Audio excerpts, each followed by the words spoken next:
I don't know if I can do the Chucky voice, but I could probably do a Chucky voice. You should come in with the Chucky voice. We are live, ladies and gentlemen. Welcome to episode 21 of Two Dudes and Some Bullshit. It's hard to believe. We're at episode 21. The day today, it's not Sunday, it's Tuesday. Tony and I had to juggle some things around. It will be Tuesday tonight, and it will be Tuesday next week as well. Sometimes we got to do that kind of thing, and then we'll pop back to Sunday, and we'll see how it goes. But this is episode 21 of Two Dudes and Some Bullshit. Tony, how the hell are you? Happy Tuesday. Tuesday Taco Tuesday, as they say. Taco Tuesday. I got some tacos right here. Let me just open some tacos. Can you imagine? I actually had a whole plate of tacos, and the entire show, I'm just wolfing down tacos. Yeah, hard to believe. Episode 21. The date today is Tuesday, May the 7th, 2019 at 7:01 p.m. Eastern Standard Time. We're getting closer, Dave. We're getting closer. You mean to our days? Yeah, we're gonna be old men. Yeah, old men. Yeah. Oh my God. We'll be the two grumpy old men talking about horror movies in our 80s on YouTube. That's right. Exactly. Think about this, Dave. Well, hey everyone. All right, we're talking about Chucky today. Oh man, we've already lost it. We have. Yeah, so today Tony and I are going to be talking about Child's Play, but we're going to talk about specifically Child's Play parts 1 and 2, 1988 and 1990 respectfully, and also the Child's Play movie coming out on June the 21st, which is a remake. Well, it's a reimagining, I guess. Yeah. If there's ever a time to use the word reimagining, this would be it. Sure. Reimagining, reboot, and remake are sort of tossed around interchangeably with each other. And although they do have distinct differences, there is some overlap. But if you were going to use the, the reimagining, this would probably be it.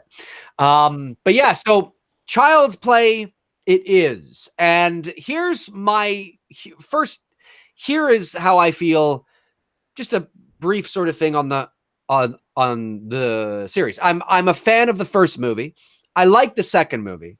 I was about the third movie. And then I never saw any of the others. But I recently last week watched Bride of Chucky for the first time, and I thought it was garbage. And the problem is that there was a gentleman that, and I forget who he is. Maybe he's watching. Maybe he's watching right now. And he said, Dave, how can you say you don't like any of the Child's Play movies when you haven't seen them or seen the rest of them? And whoever you are, I forget who you are, but whoever you are, you're right. You're absolutely right. Technically, you are right. But it comes down to probability, and it comes down to taste. When you watch the trailer, when you watch the TV spots, when you've watched bits and pieces of a scene here or there, when you know people who've watched them and they tell you about them, you can then go, this is not really my cup of tea when I look at it, where they've taken the character, what they're doing with the character, how sensational and over the top the stories have become. I know my taste, and then it becomes about probability. And you look at that and you go, probably not gonna, I just have no interest in watching that. So that's why I never watch any of the others, because they look like dog shit. However, I watched Bride of Chucky, like I said, and I thought it was dog shit because they had to, in order to keep the story going, they had to expand it and bring in the sensational and bring in the weird. Like it just became really fucking weird. And then you look at Seed of Chucky, and I watched the trailer to that, and I'm just like, this looks fucking ridiculous. I have no interest in seeing any of this shit. Now, I understand that those who are more knowledgeable of the series than I am have said that Cult, or was it Cult? I think the last one was Cult, the one that went straight to Netflix, sort of trying to go back to more of the roots, and they're a bit better than Seed and Bride. But overall, there's Curse in there as well, too. There's Curse in there, too, that a lot of people said it was a dog shit show. So there's a lot of people that it becomes about sort of, you look at it as a whole and you go, I just don't like where it's gone. It's like I just don't care about it. You know, it ran its course for me. So that's how I feel about it in a nutshell in terms of the series. Tony, how do you feel about it? Dude, I'm with you. You know, look, I know there's a huge fan base and there's a cult following with this. In fact, whenever I wear either my Chucky sweater or Chucky t-shirt to my local Starbucks, there's a barista there. She's a huge Child's Play fan. She loves them all. And I totally respect that if you're a fan of the entire series. But I totally agree with you. After the second one, the first one obviously is iconic and great. And the second one I think is an admirable sequel. You know, like we were talking on camera, I love Christina Elise, who played Kyle in there, who also played Emily Valentine on 90210. Absolutely gorgeous girl from the early 90s. And again, I thought the tonality of 2 was great. Once you get to military, part 3 and all of that, it's like 3 was beginning of, you know, it going really far off the tracks. I just didn't think it would go that far off the tracks when you got to Bride, and Seed was the one that you mentioned. That's the only one that I haven't seen. I have seen the rest of them. And if the rest of them are based on the same concept of like Bride or same tonality of the sequels that I didn't see in Seed, then I know I didn't miss much, because the rest of them, honestly, they talk about jumping the shark. They really jumped the shark with the Child Play franchise and then some. Yeah, because like, you know, or like jump the fucking whale. Yeah. Oh, yeah, absolutely. Of a ton of them. For me, it comes down to that, like when you watch the whole idea, the whole concept of a serial killer spirit being transferred into the, you know, a doll of, you know, a doll. Okay. Like that concept alone is a little sensational. So you've already started with something that's a little out there, right? Yep. But the first Child's Play was able to keep the narrative pretty grounded. I mean, for all intents and purposes, despite the fact that, you know, there were a few little things in there, a couple of moments where there was some, you know, voodoo shit happening. It was pretty grounded. It was a pretty creepy little psychological kind of horror. And I say psychological because if you're watching that movie for the first time back in 1988, obviously, you know, the doll is alive, but it was so wonderful how they kept that slow burn and kept dangling that carrot. And as I mentioned on my Saturday movie night about a month or so ago, when I watched the first Child's Play, I said that you don't actually see Chucky become Chucky, like, you know, doing his thing, like, you know, the Chucky we know today, until about 45 minutes into the first Child's Play. It's not till the mother is threatening to throw him into the fire does he actually come alive to us. To the audience, right? Now, we know he's doing all the shit, but it's all done through POV, a hand, you know, comes into frame, you might, and then, you know, and the juxtaposition between seeing this horrific crime scene and then you cut to Andy in bed with the good guy doll. And of course, you know, the good guy doll, you know, is like this. And there's this slow kind of zoom up on him, kind of like, what the fuck? And for like 45 minutes of that first Child's Play, that's all it was. And it was really well done that way. And of course, naturally, you have to give the audience what they want. You have to give some payoff. And of course, you know, they do.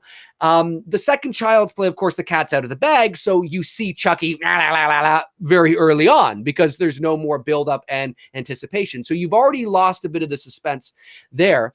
And for the most part, the second Child's Play is it's a little more sensational. Yeah. I will say that having just seen it recently, you know, I think some of the decisions that the foster parents made are, it's a horror movie. It's an early 90s horror movie, 1990. You let it go because of what it is, but they make incompetent decisions which help the narrative continue. I mean, the foster mom has a good guy doll in the closet, right? And she's after this kid was traumatized by a good guy. Exactly. But she does say, oh my God, I forgot about that. I'm so sorry. We've had a lot of kids come through. Okay, fair. So she says, let me get rid of it. But she doesn't get rid of it. She just places it downstairs.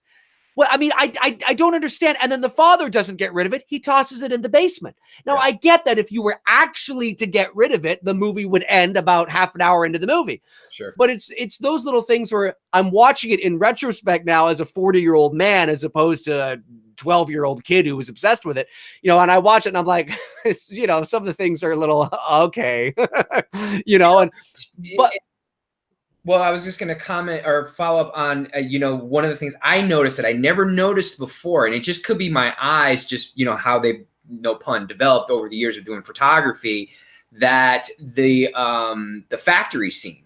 Yes. How many dolls did they, I mean, I know a lot of them were skeleton dolls, but like, was it trick, were they doing trick angles with the camera? Were they doing, mirror shots where it would make it look like there was more dolls than there really was? The boxes, I know that, the boxes were empty, but I was trying to Google, like, how many dolls did they have in production for that movie? Because there are a shit ton of dolls, even if there are a ton of them in that film. Excuse me. I absolutely agree. Oh yeah, there are. And the factory scene was cool. Like Child's Play 2 was a very respectable standard. There wasn't anything that I think was overly phenomenal about it, Yep. but it was a pretty standard, respectable follow-up to already, pretty unusual plot from the first movie that was already a little sensational. Sure. So they went a little more sensational in part 2, but they didn't jump any shark, which was impressive considering it was a little, more of the same, but it was interesting a little bit because you had Alex Vincent back, right? As Andy. So that helped to give the sequel some credibility and some weight. And, even though he's a little boy, you're watching this, progress. When you get to Child's Play 3, we've really seen this before. And it's almost like now we need to place him in a different location with a bunch of different people we haven't seen in a different playground for Chucky to play in, because we gotta, that's what happens with sequels, folks, is that you continue to go through, you've heard me say it, that the more sequels you make, the more ideas you run out of. So then you bring in these weird, sensational things, like, and it happens with all of them. It happens with Michael, Freddy, Jason, Chucky. Well, it happens with all of them, and Chucky suffered from that. And then when you got what's her face, Jennifer Tilly in there, and and Bride and Seed or whatever, and you bring her in, and then there's this weird.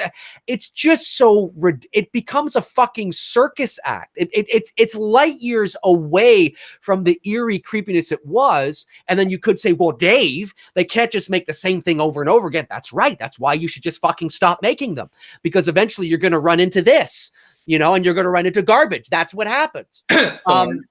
Right, exactly. So, but I understand that some of these movies make money and some of them are really, obsessed. But for me, that's where I sort of am, is that I really love that first one because it's a genuinely creepy movie. It's genuinely creepy. Yep. Especially that first one. Second one, I wouldn't say it's really creepy. It's just kind of fun. It's just kind of fun to kind of see him go after Andy again, which is also another thing you have to sort of suspend your disbelief on. Like, really? Like he tried, but I want my revenge. He goes after, and he wants this kid, you couldn't find another kid in the entire city of Chicago. But anyway, so, but that first movie, man, have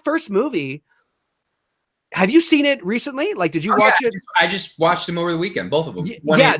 That first movie, isn't it great? Like I watched it for the first time again in years, about a month or so ago.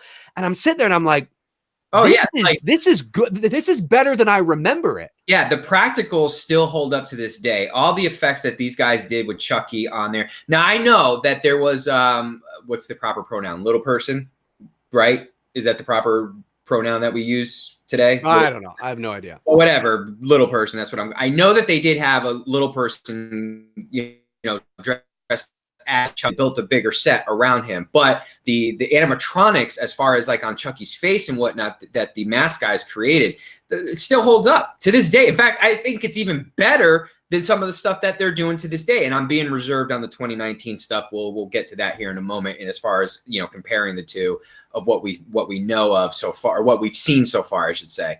But definitely, I don't know if you agree or not, but that it still holds up as far as the quality of what they did to bring Chucky to life. Right, exactly. A couple of people here are saying, are reminding me of why he needed Andy, and you're absolutely right. I forgot about that. That because he disclosed himself. That's right, exactly. Yeah, but you see, Yeah, I appreciate that. That's what happens though when you watch the movie 1,000 times when you're a kid, but you don't watch it again in like 25 years, and then you watch it once a month ago. I forgot about that. You're absolutely right. Yeah, exactly.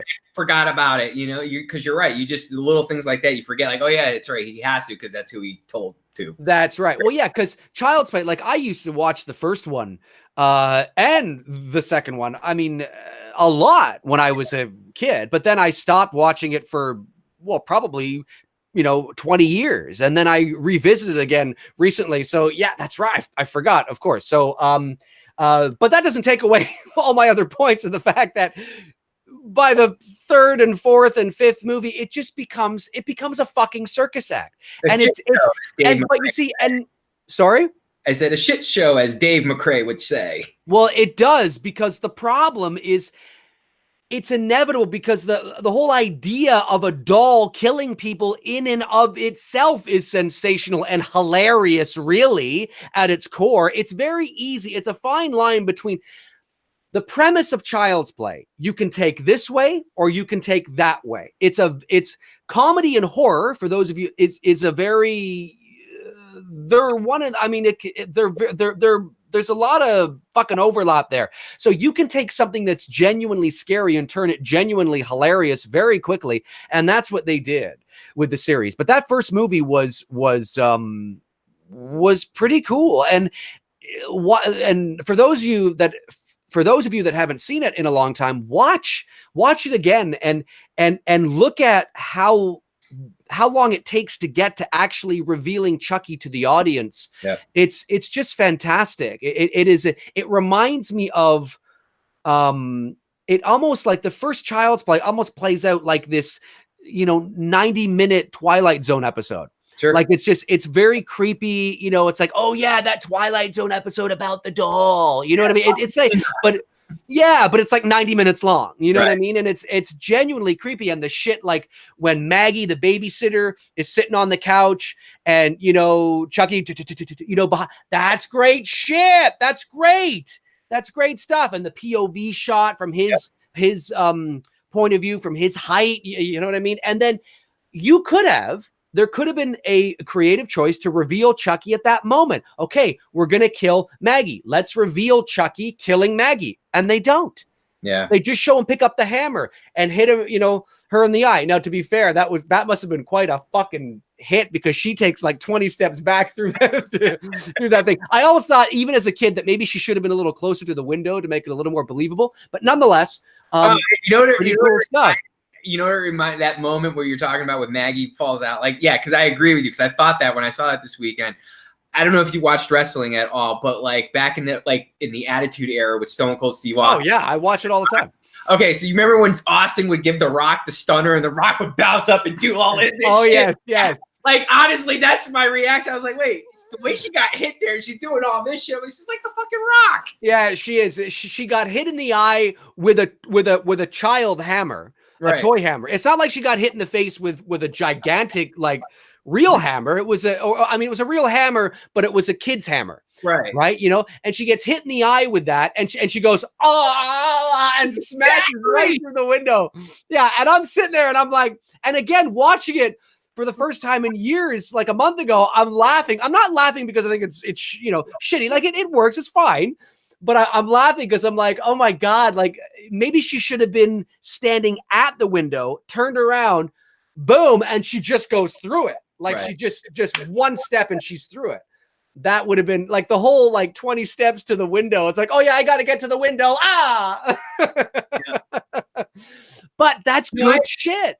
It is very good shit. In fact, you know what it reminds me of is Child's Play 1 and 2 reminds me of Jaws 1 and 2. Jaws 1 is so great. Jaws 2 is a really good sequel to the original film. Child's Play is an epic 80s, slasher film. Good sequel follow-up. And really, they could have just left it alone at that point. They didn't need to do any more. No, because I mean, it becomes tiresome. And then of course, without Andy in there, and then you have to justify a whole bunch of shit. And you got to write, a narrative around not having Andy anymore, which of course they did. And you bring in other actors, and it becomes just a weird B movie I mean, most horror movies from that era are B movie in nature anyway. But now it becomes really just strange. It becomes very kind of it's and I have no interest. They took the doll. They took the doll a complete 180 the other way, which is a way you could have gone, but it's not how you started out. So the contrast just feels weird, and I have no interest in it. I just think it's garbage. Like I think Elm Street 6 is garbage, where, it's that thing where Freddy is there. He's sitting there playing video games. He's like, whoa, cool graphics, and it's just, and you see him. Yeah, exactly. And you see him clear as day, where his face looks like plastic, bubble gum. And you look at that, and then you look at where you come from, and you're like, yeah, it's just not, but what else are you going to do? Because you're just making the same movie and over again, which is why you go back to Halloween. It's why Carpenter never wanted to do a sequel. He's like, why? I've already done it. Anyway, that's a whole other thing. But yeah, that first Child's Play is great. And like that scene where it still gives me goosebumps to this day. When I was watching it a month ago, I got goosebumps when the mother is discovering that the doll has no batteries. Like, oh great. my God. It's so reveal. Oh, it's such a great reveal. I mean, sure. Okay. Today, we've seen it 1,000 times. We know it's coming. Maybe it would be a bit of a cliche reveal today, but in 1988, 31 years ago, when it came to that moment, when you're watching for the first time, you're like, it's the doll. It's the doll. But to live vicariously through the character's self-discovery that it's the doll, because this whole time, the mother's, Andy, stop. It's just a doll. It's just a doll, Andy. And that's what's great about that first film too, Tony, is that we as the audience, we know it's the doll. Like, we know it's the doll, right? But the mother doesn't know it's the doll. And we're seeing the mother carelessly pick up the doll that we know is capable of killing. And she's carelessly picking him up, bringing him down the hall, tossing him on the bed, throwing him over here. And every time that's happening, I'm like, shit. Oh, fuck. Don't do that. Don't do that, because we know what he's capable of, right? It's cringy in a good way, because it's like, oh my God, she's carelessly picking up this doll that at any moment could fucking wreck shit up. I love that. And living through that discovery of her opening it up and seeing the batteries and that classic, zoom up, right? You know what I mean? It's like, bum, bum, bum. Oh, it's great. And then she's like, and she looks over at the doll and she's like, okay, talk. Come on, say something, right? And it's like, oh my God, it's great. That slow burn is great. She's a great actor. I can't think of her name. I know she was the Seventh Heaven. I called her the Seventh Heaven Mom. Yeah. Her name. 12 years or whatever. Yeah, we'll get the chat room to tell us her name. I forget her name too. But she was great. I mean, and the cop there who's in Flashdance as well too. I think he's a cop in Flashdance, if I'm not mistaken, or something as well. He played a lot of cops. I know that he was kind of like John Saxon from Nightmare on Elm Street, who played a lot of cops in his life. Just that the role that he got as an actor. Catherine Hicks. Thanks, guys. Appreciate it. Yeah, that was that's right. That's her name. No, she's great. And you got to understand something, man. You and I'm not an actor, but I've been around it enough to know, behind the scenes. And when you've got to sell it and you're selling it to a doll, ultimately, she fucking sells it in that scene. I mean, she does.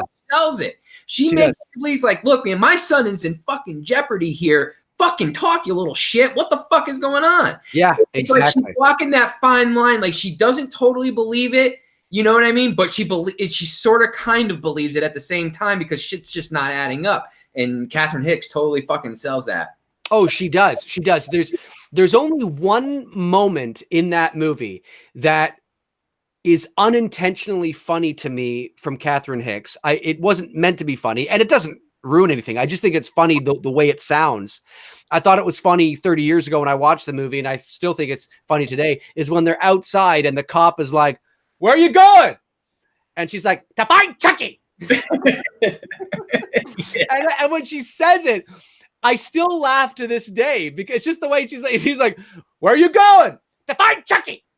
And it's funny to me. I don't know, just the way she says, "To find Chucky." Yeah. It's funny.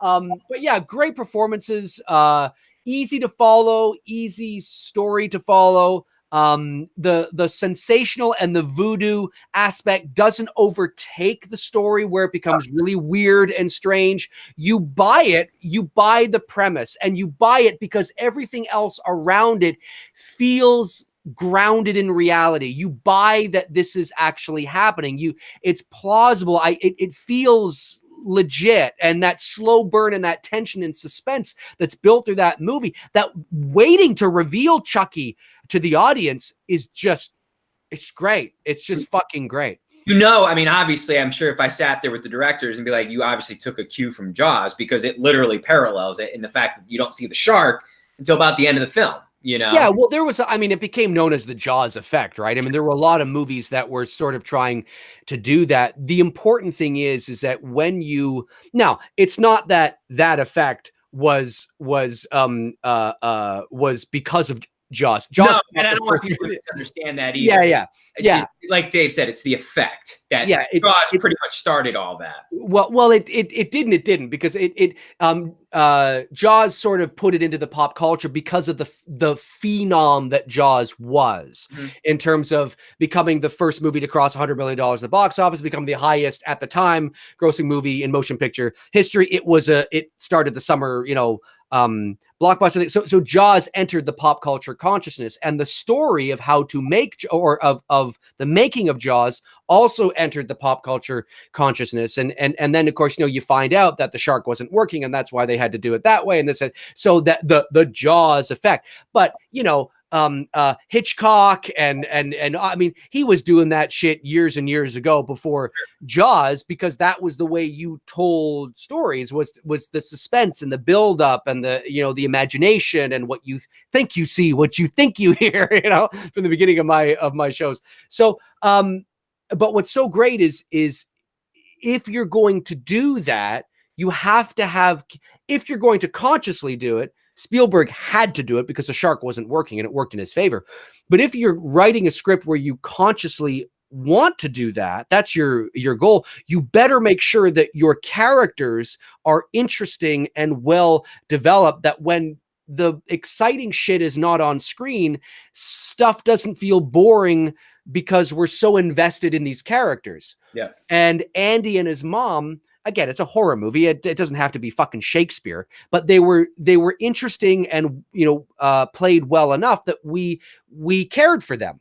When you look at Jaws, we cared for Chief Brody and Matt Hooper and Quint, and, we could just watch a whole fucking movie with them telling stories and having beer, for fuck's sakes, right? Like, I mean, it wouldn't even it's true, right?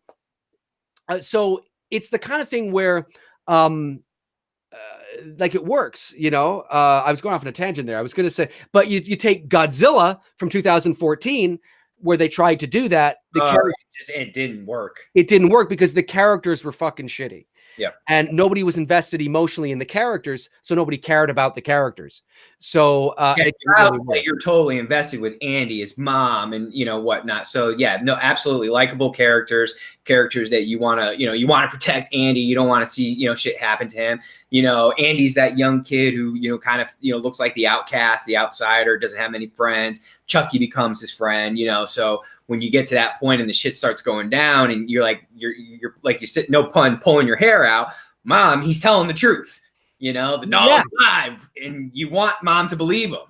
Yeah, exactly. And you build this. I was very impressed watching it again after many years, thinking this, I can see why this appealed to a lot of people, because it's not just, it's cool that there's this killer doll.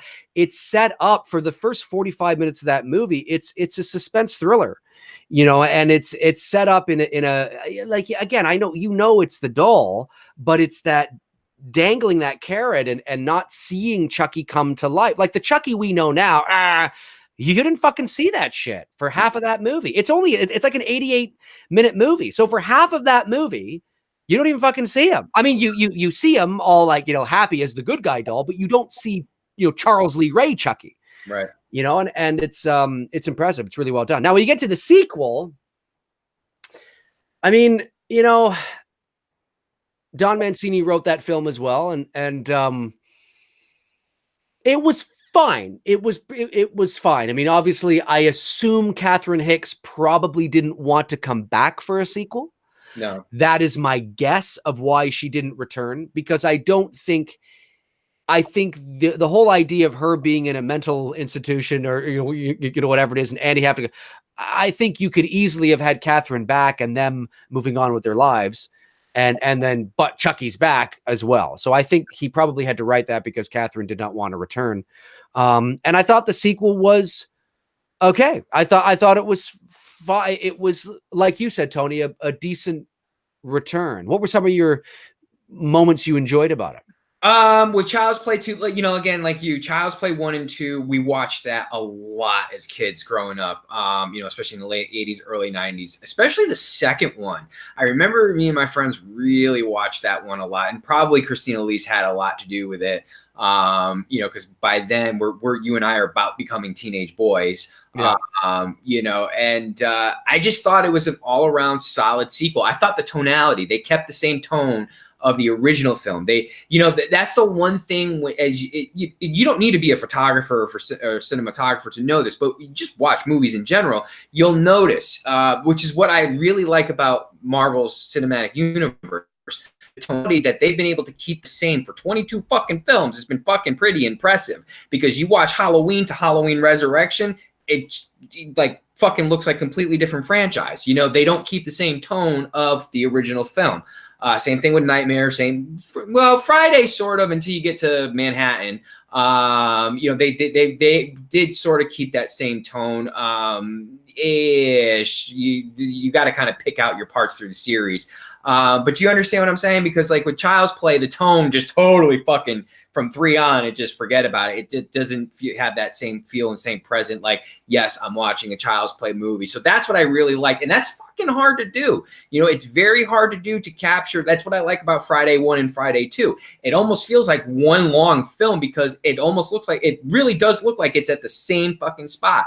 And then in this one with Child's Play 2, I still feel like it's, you know, instead of Andy being maybe in the, you know, the bad, I wouldn't say bad side where him and his mom live, but like, you know, more the street side of Chicago. He's moved now over to the McAllister side, you know, Home Alone family there in the suburbs of Chicago and whatnot.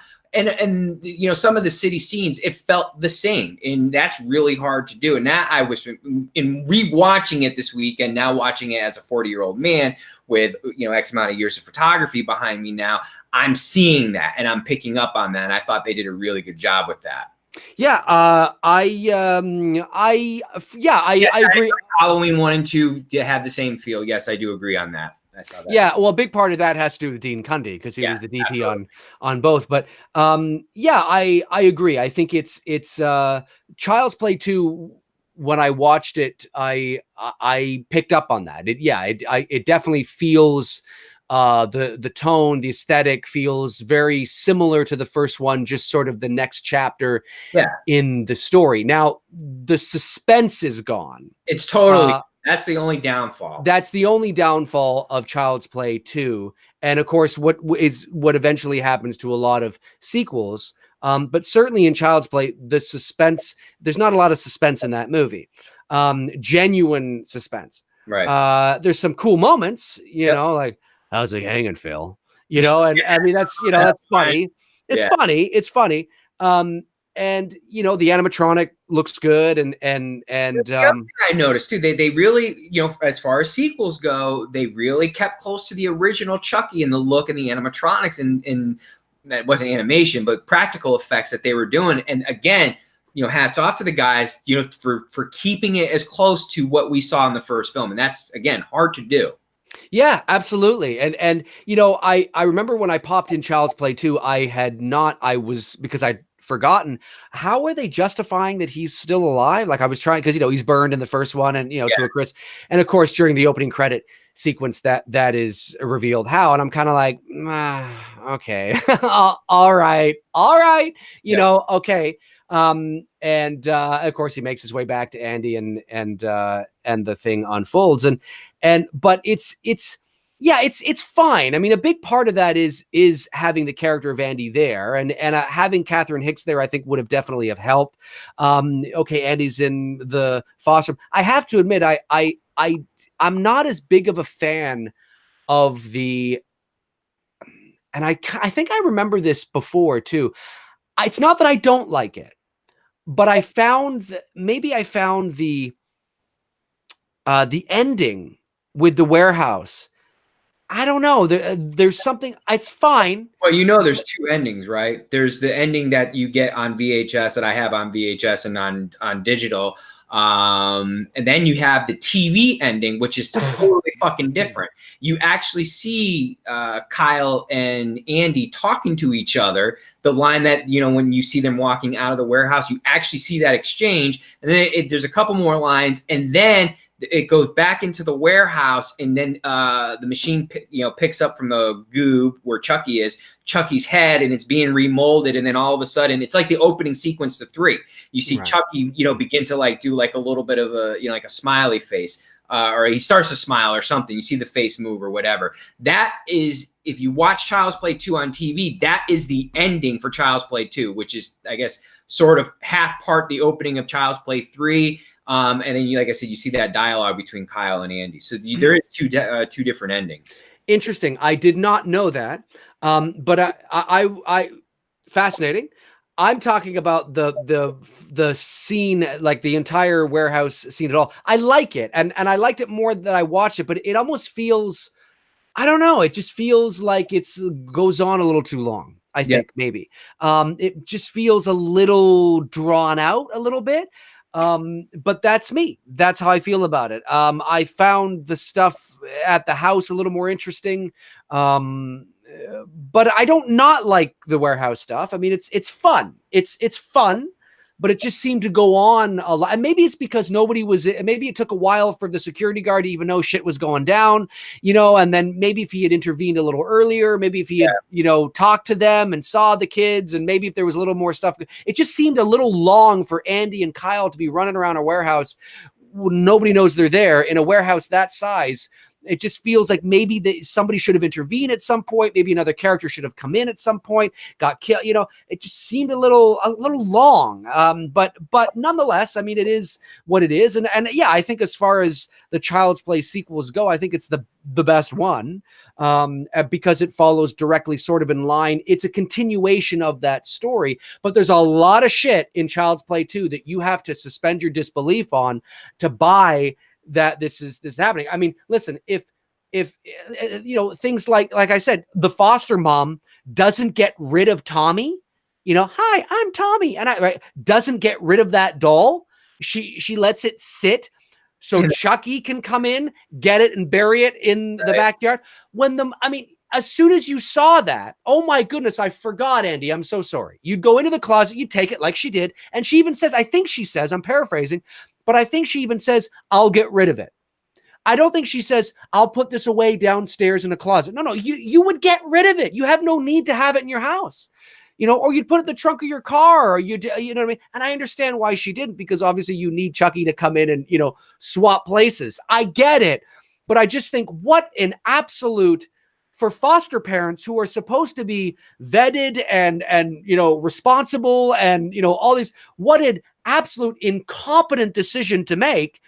I think Mancini could have written something a little better, something a little more plausible. But maybe in 1990, people totally bought it. In retrospect, 30 years later, looking back at it, I'm like, that's hilarious. And then even the father taking it and tossing it into the basement. Why would you not get, if this doll is becoming a problem, you remove the doll from the entire house. You don't just throw him in the basement, and then even the foster,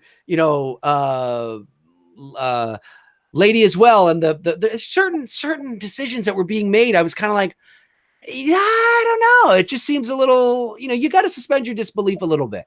But it was things I liked. I liked the scene with Phil coming down the stairs and how's it hanging, Phil, and that whole sequence in the basement. Really enjoyed that. Really enjoyed the, I liked the car scene at the beginning of the movie when he puts the bag over the guy's head and he kills him that way. Although I think another thing too, that Child's Play runs into is this is a doll. And there's only so many movies you can make with a doll overpowering human beings. Now, I know you could say, oh, but he probably has the power of Charles Lee Ray, and he has the, yes, but it's a doll, and, if a doll attacked me, it would, no, but Dave, you got to understand that he has the power of a human, and he's supernatural, and he can glom onto, that's not conveyed to me. It's just what's being conveyed to me is a doll that's attacking humans. And I think sometimes it looks a little funny because I think sometimes the human should be able to kick the ever-loving fucking shit out of that doll. Punt it like a football. Sorry? Punt it like a football. Yeah, because there's sometimes I'm like, okay, I got to suspend my disbelief here that this individual is having that much trouble with this doll. Because really, in reality, not to say that it shouldn't be a bit, a little difficult, but like you said, Tony, sometimes I think you should be able to just grab it and punch it in the face, and I don't know, but yeah, I've always put Chucky on. Before I say this statement, I'm excluding the iconic monster people from this. They're on a whole nother mountain of their own, like Dracula, Frankenstein, and all that stuff. I've always said when it comes to the Mount Rushmore of horror movies, I've always said on the faces you would have Michael, Jason, Freddy, and Leatherface. Those are your key 4 guys right up at the top of the mountain. Okay, now below and juxtaposed to the mountain, like you have at Rushmore, the Sitting Bull statue and some other stuff, you've got Ghostface sitting over here and Chucky over here at the base as an honorable, statue. But, I certainly wouldn't put Chucky on the Mount Rushmore of slasher films, but definitely as a, little monument next to it for sure, like Ghostface as well, too. Yeah, I'd agree with that. I might personally, it's tough to say. I might even throw Chucky. I might swap Chucky with Leatherface on mine. I might do that. Sorry? With Hooper, technically Tobe Hooper doesn't get the credit. He really started the slasher genre because Chainsaw Massacre and Black Christmas both came out the same year, but Chainsaw came out in October, Black Christmas came out in December. Yes. So if you go based by like who started it, it really was Tobe Hooper and Leatherface. But the problem is that I know what a lot of people are going to say the same thing, and I agree with. There's really only one, excluding the Jessica Biel reboot. From the original run, there's really only one good film. Well, that's what it comes to. And that was my point. Is that everything you just said, Tony, is 100% bang on. But the fact of the matter is that Chucky, the character of Chucky has embedded itself into the pop culture consciousness on a much broader scale than Leatherface has. Now, again, that's generally speaking. That doesn't mean that Leatherface hasn't done it. He's done it. But, and I see the chat saying this, and I agree with them. If from a black comedy horror, like a Happy Death Day type thing, Chainsaw 2 is good when you take it in that perspective, not viewing it as a straight horror film, but as a black comedy horror. Yes, I agree with what you guys, because I see a lot of people saying Chainsaw, and I agree with that 100%. But you see, then that begs, like, if you can take it on its own merits, but see, I'm somebody that enjoys story and tone continuity. Agree. And the fact of the matter is that to me is, look, are you a comedy or are you a horror film? Right. Because you don't want to do the Force Awakens, Last Jedi thing. You want to be able to keep things consistent that make sense. Oh, this makes sense. I'm not saying that it's not good on its own merits, or if the first one didn't exist, you can watch it by itself. Oh, come on, it's great, it's fantastic. That's fine. But I have standards when it comes to continuity in terms of linear storytelling. And if you are going to set me up going this way, and I'm like, wow, that's really cool, and then you throw a curveball, and now I have to be looking at something that's funky and weird and unusual and off the cuff and avant-garde and all that, and it's just kind of like, what am I like? This isn't. Oh, okay. And I got, no, this is what it is now. It's kind of like, what? How is that? Like, you just yeah. So I mean, but I will say that I think that's why I might put Chucky. Sure. Maybe it's not be. Yeah, no, I see that. Only because of how he's entered the pop culture consciousness a little more heavily than Leatherface. Oh no, I mean, no, you're absolutely 100. In fact, if we were basing it on popularity, the Mount Rushmore would change drastically. It would be Freddy, Ghostface, Chucky, probably Michael now, only because like in the last year or so, Michael's popularity has skyrocketed because it was never like that. And maybe Jason, but of course now you're putting 5 faces up there. And I'm basing that now on actual numbers. You know, my Instagram, I started now posting original pictures of Ghostface. That's the most likes. The 2 photos I've shared now, most likes I've passed my Michael pictures that I've done. And I was really surprised by that. And, you know, the amount of, you know, positive feedbacks I got in those images.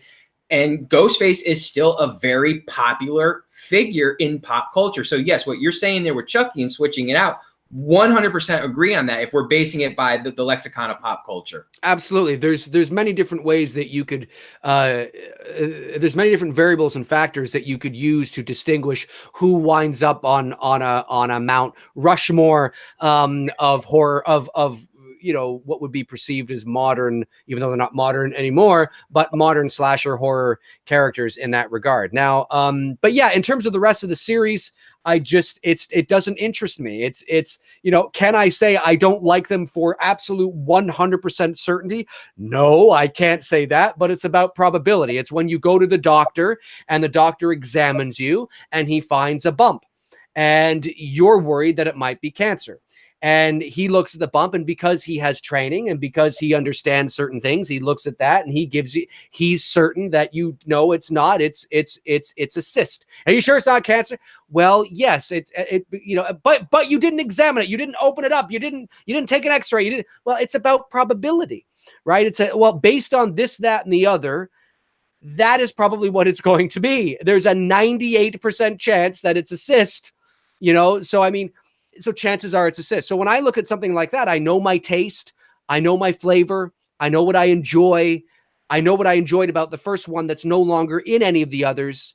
And I look at something like Bride or Seed or Cult or Curse or whatever, and I look at it and I go, yeah, just know it. I just not gonna, you know, that doesn't mean that I wouldn't find moments. Yeah. Oh, that's a cool shot. Oh, I like what he said there. Oh, that's a nice shot. But overall, what Child's Play is gone. But it's not, but that's what happens. That's what happens when you take an already sort of preposterous, am I saying that right? Preposterous? Yeah, I think that's that right. Yeah. An already crazy, let's just say, idea and trying to extend it over the course of 6 or 7 movies. I mean, it can get a little insane. So, yeah, exactly. Now, this new Child's Play, which is coming out on June the 21st. This stream is about to get interesting. The new Child's Play, which is dropping on the same day as Toy Story 4. Brilliant. The marketing between these two have just been absolutely awesome. I find it so hilarious. So this new Child's Play now, as we know, of course, Don Mancini's not happy about it. He's gone off to the Sci-Fi Channel to do an 8 or 10 episode Child's Play TV, quote unquote TV. Well, no, it is TV because it actually is on the Sci-Fi Channel. So TV series, which is in continuity, in character and story continuity with the original Child's Play movies and universe. And of course, Don Mancini fans and fans of that universe are following him over there because they're very interested in that. But MGM is doing their own remake, their own reimagining, if you will. And like I said at the top of the show, if there was ever a time to use the term reimagining, this would probably be it. They're reimagining Child's Play. Yep. And Mark Hamill is taking over as the voice of Chucky. And obviously there have been 2 trailers now. The marketing for this movie has been brilliant. The marketing for this movie has been brilliant. For me, I look at Chucky. He doesn't bother me. I look at him, and I'll let Tony speak on what he thinks here in a second. I look at Chucky, and this is what I look at him, and when I saw him, I thought, okay. Walked away, had some dinner, came back, looked at him again, and I thought, okay, yeah, I don't mind this. Because I realized that there's so many variables that make up Chucky. There's so many factors. There's so many moving parts that make up Chucky that just a still image might throw you off. Might go, oh, so this is our new Chucky. Okay. Okay. Well, it's certainly, but for me, it wasn't a complete 180 where I looked at him and I thought, oh, that looks, I don't even know who he's supposed to be.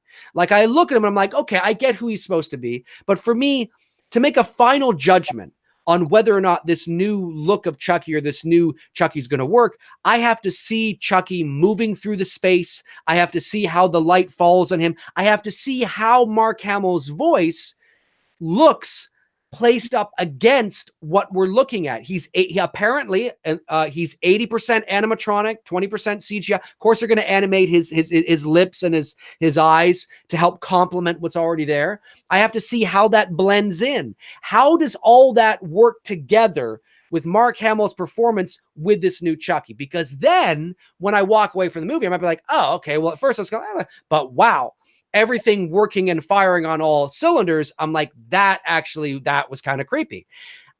And also because you're using a lot of AI and he's not possessed by the, spirit of a dead serial killer, it makes sense because Charles Lee Ray, the character, when you watch the first Child's Play, the actual guy was a very angry individual, right? He was very like, I'm going to get you.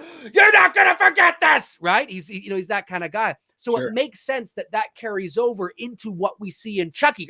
Fuck you. Yeah, come here, Andy. Andy, I'm just going to, fuck. It makes sense. With AI, are we going to see are we going to see that Chucky? Are we going to see a heavily animated, angry Chucky? Or because it's artificial intelligence, is it going to be a little more not that he doesn't get angry, but a little more creepy, a little more subdued because he's using the intelligence instead of the emotion.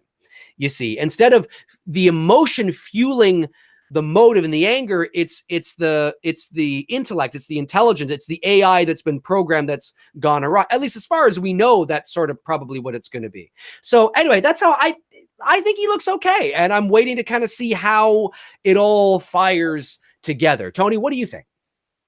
Okay. Well, one of the things that I'm trying, this is just a personal thing, trying not to be so judgmental about trailers and pictures, because I feel like sometimes that affects my mood going into a movie that I already have judged the movie without seeing the film. So I've made sure that regardless of how I feel at the moment, I'm going into this psyched to see this. Like I will be there on the day of. Just to let you know, I haven't even seen Avengers yet. I mean, that just goes to show you, like, horror movies, comic book movies. Okay, that's just the way my life's priorities are.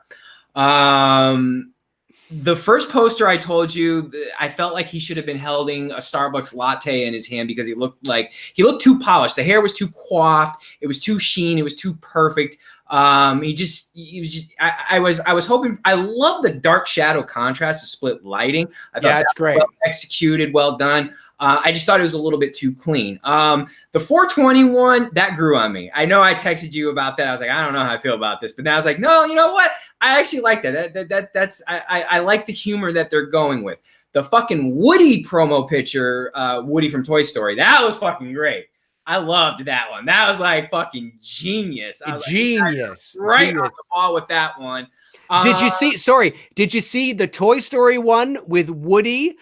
It's reversed, and you see, I believe you see the arm of what would be Chucky, right? And yeah. You see that they reversed it. I love it. Playing with each other. That's cool. They are. It's great. I love it. Absolutely. So yeah, and I'm basing it on a photo. I just thought that one photograph that I sent to you, where he's looking over Andy, and he just looks like Courtney Cox with a bad Botox job. In that one shot. I'm not saying that's a bad thing. I'm just saying the one shot, he looked like Courtney Cox with the bad Botox. I'm like, okay, what's going on here? That doesn't mean I hate it. I loved what I've seen in the trailer so far. The only thing I am curious about is the AI, because here's the thing. Gabriel Bateman, when he made this movie, was 12, and he's 13 now. You know, how old is he? Are they trying to pass him off to be in this film? Is he supposed to be a 10-year-old? Because if this is set in 2019, and I asked my neighbor's kids this, and my neighbors, I've got 3 neighbors, and the kids, there's 9 of them, age range between 10 and 13. Most kids today, between that age right now, are not playing with dolls. They're playing Fortnite. And this kid, Gabriel Bateman's character, he looks like a kid that would be playing Fortnite. I got to know what is so intriguing about this doll that if we are setting it in 2019 and not setting it in the 80s, why is this kid not playing Fortnite? What is the attraction, and why do they got to have this doll? There's something there, and that's what's got me curious about this movie. Yeah, I obviously don't have an answer to that question, but I can speculate and say from what I've seen and from what I understand that I agree with you. I just thought they should have made Andy younger. That's all I'm saying. Like, you know, like he looks just, I'm not saying that a 12-year-old boy can't play with a doll, but if you're basing it in 2019, like I said, I asked my neighbor's kids, I said, would you guys be playing with a doll right now? They're like, no, we're playing Fortnite or we're playing whatever Xbox game we're playing. Well, see, and I think that's where the difference comes in. Oh, a bit of an echo from me there. Echo. I don't know why there's an echo. Strange. No, you sound good on my end. Yeah, for some reason I can hear an echo from me. Weird. I don't know why. Anyway, so just have to work through it. Push through it, Dave. Push through it. Push through the echo, Dave. Come on, motherfucker. Okay. Do your Lamaze. Here's the thing. With Andy, in the original Child's Play, you see, the doll was the attraction. Yeah. Right? But he was possessed by the spirit of a dead serial killer. But the mother was buying the doll for Andy because it was the doll that was the attraction.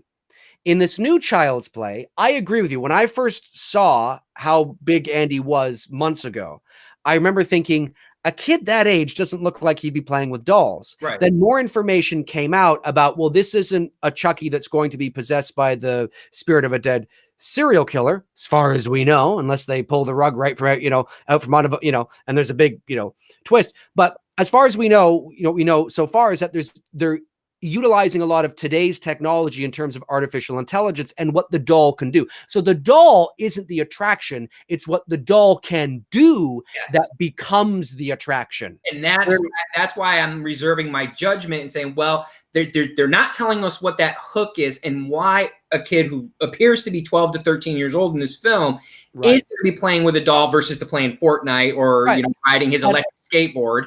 Right. But you see, there's like, if you go to, let me just see here. If you go, I think let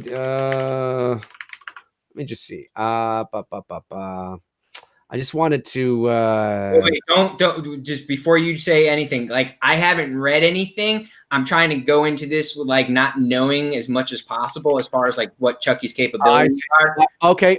Fair enough. Go in there. Okay, well, there's from the trailers, you also got a sense because of what the owner of the corporation was saying, right? I mean, this is a device that can turn on, it's almost like a device that can help you around your home. It could probably turn on appliances, turn off your lights. Chucky, turn off the lights. Chucky turns off the lights. It almost becomes like a Google / Alexa, right? Like it's in that kind of vein, but it can also do other things. It can probably look shit up on the internet for you. It could, but it's in this cool, help you with your homework, or something. But it's this cool little doll. But it's like a big. I don't know. I'm the same with you. I'm very curious to see if I buy that. Regardless, you see, it's not what the doll can do. You're right. What the doll can do has to be so attractive that we buy that the package, which looks very little boyish, this 12 or 13-year-old boy leapfrogs over that because what it does is so brilliant and attractive that he risks being made fun of because of it. Well, exactly what you're saying is, and I'm paraphrasing now what my neighbor's father said, because he brought up a point and said, yes, the kids today are playing video games. That is their top big priority. That's all they're playing. They're online chatting with their buddies and all that stuff like that. However, he did bring up the fact that like when there's a really cool ass drone, and there's there's been a handful of them that have come out, not even like to the production level that I use and have, but just like the smaller ones. The father said, I got him for you. You played with it for about a month or two, and then it went back up on the shelf because he's playing, video games. So it's not unbelievable that a product, a toy technology product could come out like the Chucky doll that may be cool enough that becomes a trendy thing that everybody's getting with. Why are they getting it? That it could be believable that a 12 to 13-year-old boy could in fact get it, but the shelf life of him using it is going to be very short. So that the father did bring that up in the conversation, and it's paraphrasing it. So yeah, so it's not totally not believable. So I'm with you, Dave, on this, and that's why I'm reserving my judgment, and I'm going into this with a clean mind and excited to see this film here in about a month. Yeah, exactly. And the trailers have looked fine. What I really have loved about this film so far. Fine. Sorry? Aubrey Plaza looks fine. Yeah. I do like her. She's good. She's easy on the eyes for sure. Yes, I think it's but the marketing for this film has been absolutely brilliant because they knew going into production to make this movie that they were behind the 8 ball from the very beginning. Child's Play and the Chucky character is a beloved, iconic horror character. Yep. Don Mancini did not give his blessing, did not want to have any part of it. There was an option to get on board, but he decided not to. So he is going off to do his own thing. And so they're behind the 8 ball because a lot of fans are upset about that. A lot of fans are open to the idea as well, but there's enough fans that are emotionally attached to the original series and the original look and the original story that they're behind the 8 ball. And the marketing has been brilliant. And to cast Mark Hamill as it's not that Mark Hamill is the only voice actor that could ever have pulled off a Chucky voice or something in the vein of Chucky, because remember, he's not going to be doing a, Brad Dourif Chucky impression. He's going to bring the essence of Chucky there, but he's got to make it his own as well. Yeah. But what's interesting is that it was brilliant marketing to cast somebody like Mark Hamill. Yes, he's talented, but that's not the only reason why they did it. They did it because they're already behind the 8 ball. They know that the voice of Chucky is a big deal. Brad Dourif has been the voice of Chucky forever, since the very beginning. He's the only one. He's not going to be the voice in this new one. So it's like, that's a big deal. So, okay, now it still could fail. They know that. Whoever's the voice could fail, but let's hire somebody that is beloved and loved, generally speaking, by the vast majority of us in the pop culture consciousness. Sure. Who doesn't love? Yes, he's talented. Okay, fine. But put that over here for a second. He's not just talented. He's beloved in the world of nerdom and pop culture and fandom, and everybody loves fucking Mark Hamill.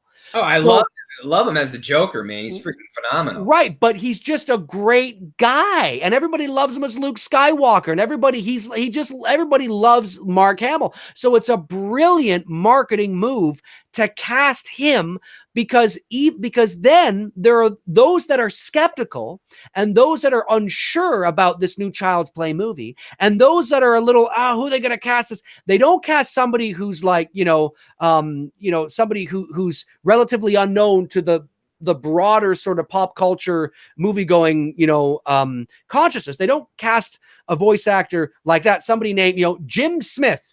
Maybe Jim Smith is just as talented as Mark Hamill. Maybe he's even more talented than Mark Hamill, but they don't cast Jim Smith, right? Because people are going to be in the same spot. Who's Jim Smith, right? So those who are a little about the movie are still going to be about the movie when they hear Jim Smith has been, what the fuck? I don't know.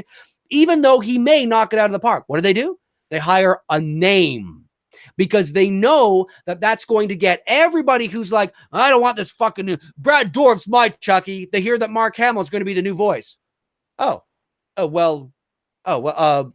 Pretty Okay. much, that's pretty much what happened. That's literally what happened. Exactly. And it was a brilliant, conscious, creative, strategic choice that was put in place. Listen, I know a lot of voice actors. I'm one of them. There are a plethora of talented people in this business that could have given justice to Chucky. It didn't have to be Mark Hamill. He's not the only one that can do it. Trust me.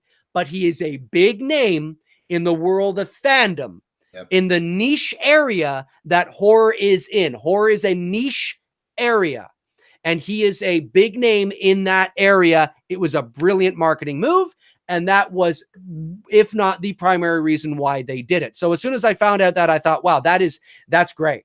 And that was really so, but they're still behind the 8 ball. They're still behind the 8 ball, and they know that. So their marketing has been great. Casting Mark Hamill was great. And even though everything's been great up to this point, they're still behind the 8 ball, because at the end of the day, it comes down to whether or not the movie is going to be any good. The movie does, folks, and we'll see if Tony agrees with me here. The movie doesn't have to be fucking amazing. It doesn't have to be that. You don't have to leave the theater going, oh my fucking God, that was amazing. It doesn't. No. You just have to leave the theater going, you know what? That was pretty good. I like that. That was decent. That was decent, because the expectations are already so low because of what they're up against, because of the Don Mancini versus MGM versus the Sci-Fi Channel, and you got people. There's already so many, people. We don't want this. We want that the movie just has to be pretty good. You got to walk away going, that's pretty good. Do you not agree? Do you agree? I know, I absolutely agree. I think the problem, it's not even just Don Mancini's Chucky that it's going up against. It's going up against a track record that isn't good. Whether you want to call it a reboot, or reimagine, or a remake, the horror remakes, I mean, you just look up Rotten Tomato ratings, not by critics, but audience ratings. You look at most of the remakes that have been done, they're not well received. Psycho wasn't well received, even though I like Vince Vaughn and, my God, what's the actress name in there that played what movie? Psycho remake. Oh, Anne Heche. Anne Heche, yeah. They're Vince Vaughn, Anne Heche. They're great actors. But the movie sucked, because it's a movie you don't remake. Halloween, Rob Zombies, it is what it is. Friday the 13th, I wasn't that big of a fan of the reboot on that. The Omen was absolutely horrible, the remake. Why fucking even touch that is beyond me. The Prom Night remake sucked. You could go on in The Fog, even though I like Tom Welling on Smallville, I couldn't stand the movie, the remake of The Fog, the versus to Carpenter's original with Jamie Lee.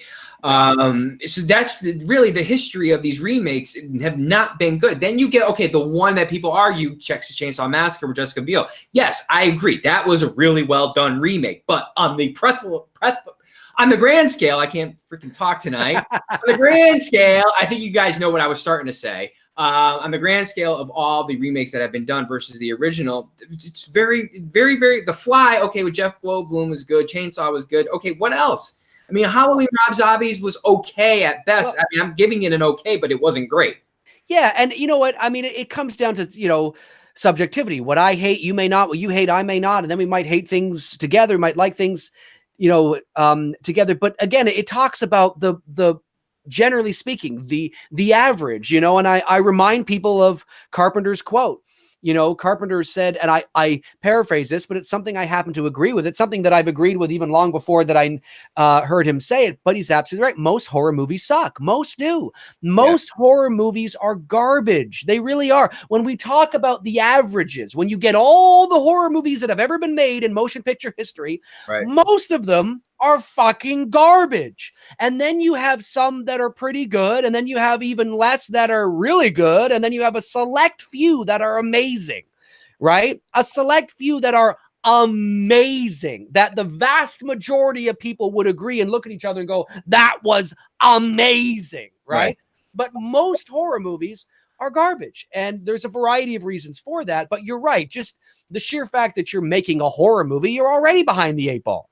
And because and you're remaking a movie to a beloved character, and you're reimagining it. Like I said, if there was ever a time to use that term, now is it. And you're not just remaking Child's Play, you're reimagining it. I mean, you're swapping things out, you're changing it up a bit, and it's not, look, that's been done for millennia. I mean, they do that with stories all the time.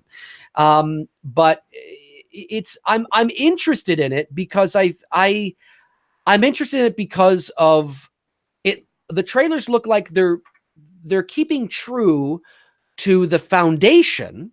They're keeping true to the flavor and the tone and the style, but they're upgrading it to be relevant, today. And now that doesn't mean it's going to be good. Child's Play that comes out in a month and a bit could be a big pile of fucking shit. It could be it could be a fucking shit show. It could. But so far, everything has looked pretty good. And like I said, folks in the chat room, in my opinion, this movie doesn't have to blow you away. It's not gonna. Now, if it does, that's icing on the cake. But if you can leave the theater going, wow, that was all right. That was entertained. That was entertaining. That was pretty good. That was pretty good. That was a solid, 6, 7 out of 10. That was pretty good. And yes, a 6, 7 out of 10 for a horror movie is pretty good. Yeah. Okay. Let's keep that in mind. That means that's pretty good.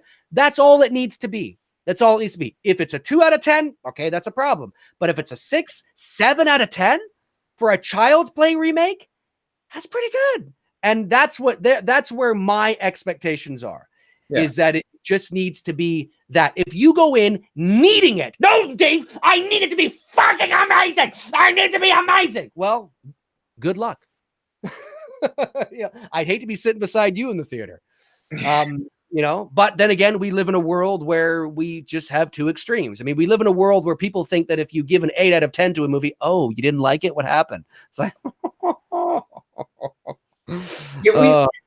yeah. No, I mean, look, you were gonna.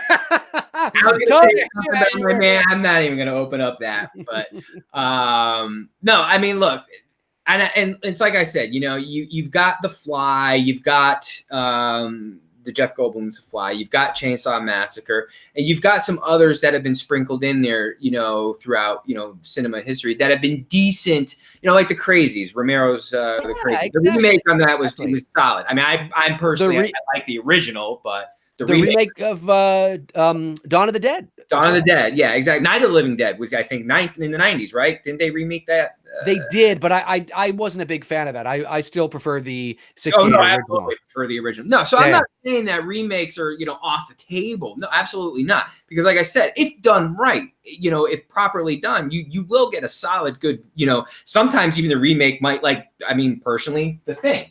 The Thing. I love John Carpenter's The Thing. I'm not a big fan of even though the original, I understand it's iconic and I don't really ever talk down on it, but honestly, it's not my cup of tea. I don't like it.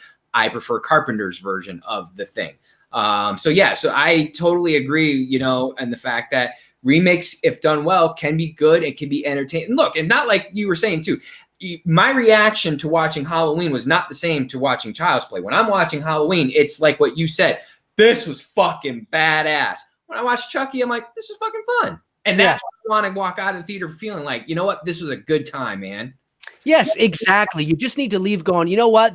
They did good. They did all right. Like, you have to, like, when somebody says I give a movie, an 8 out of 10 or a 7 out of 10, that's a good mark. Like, if you get a 7 out of 10 on a test, that's good.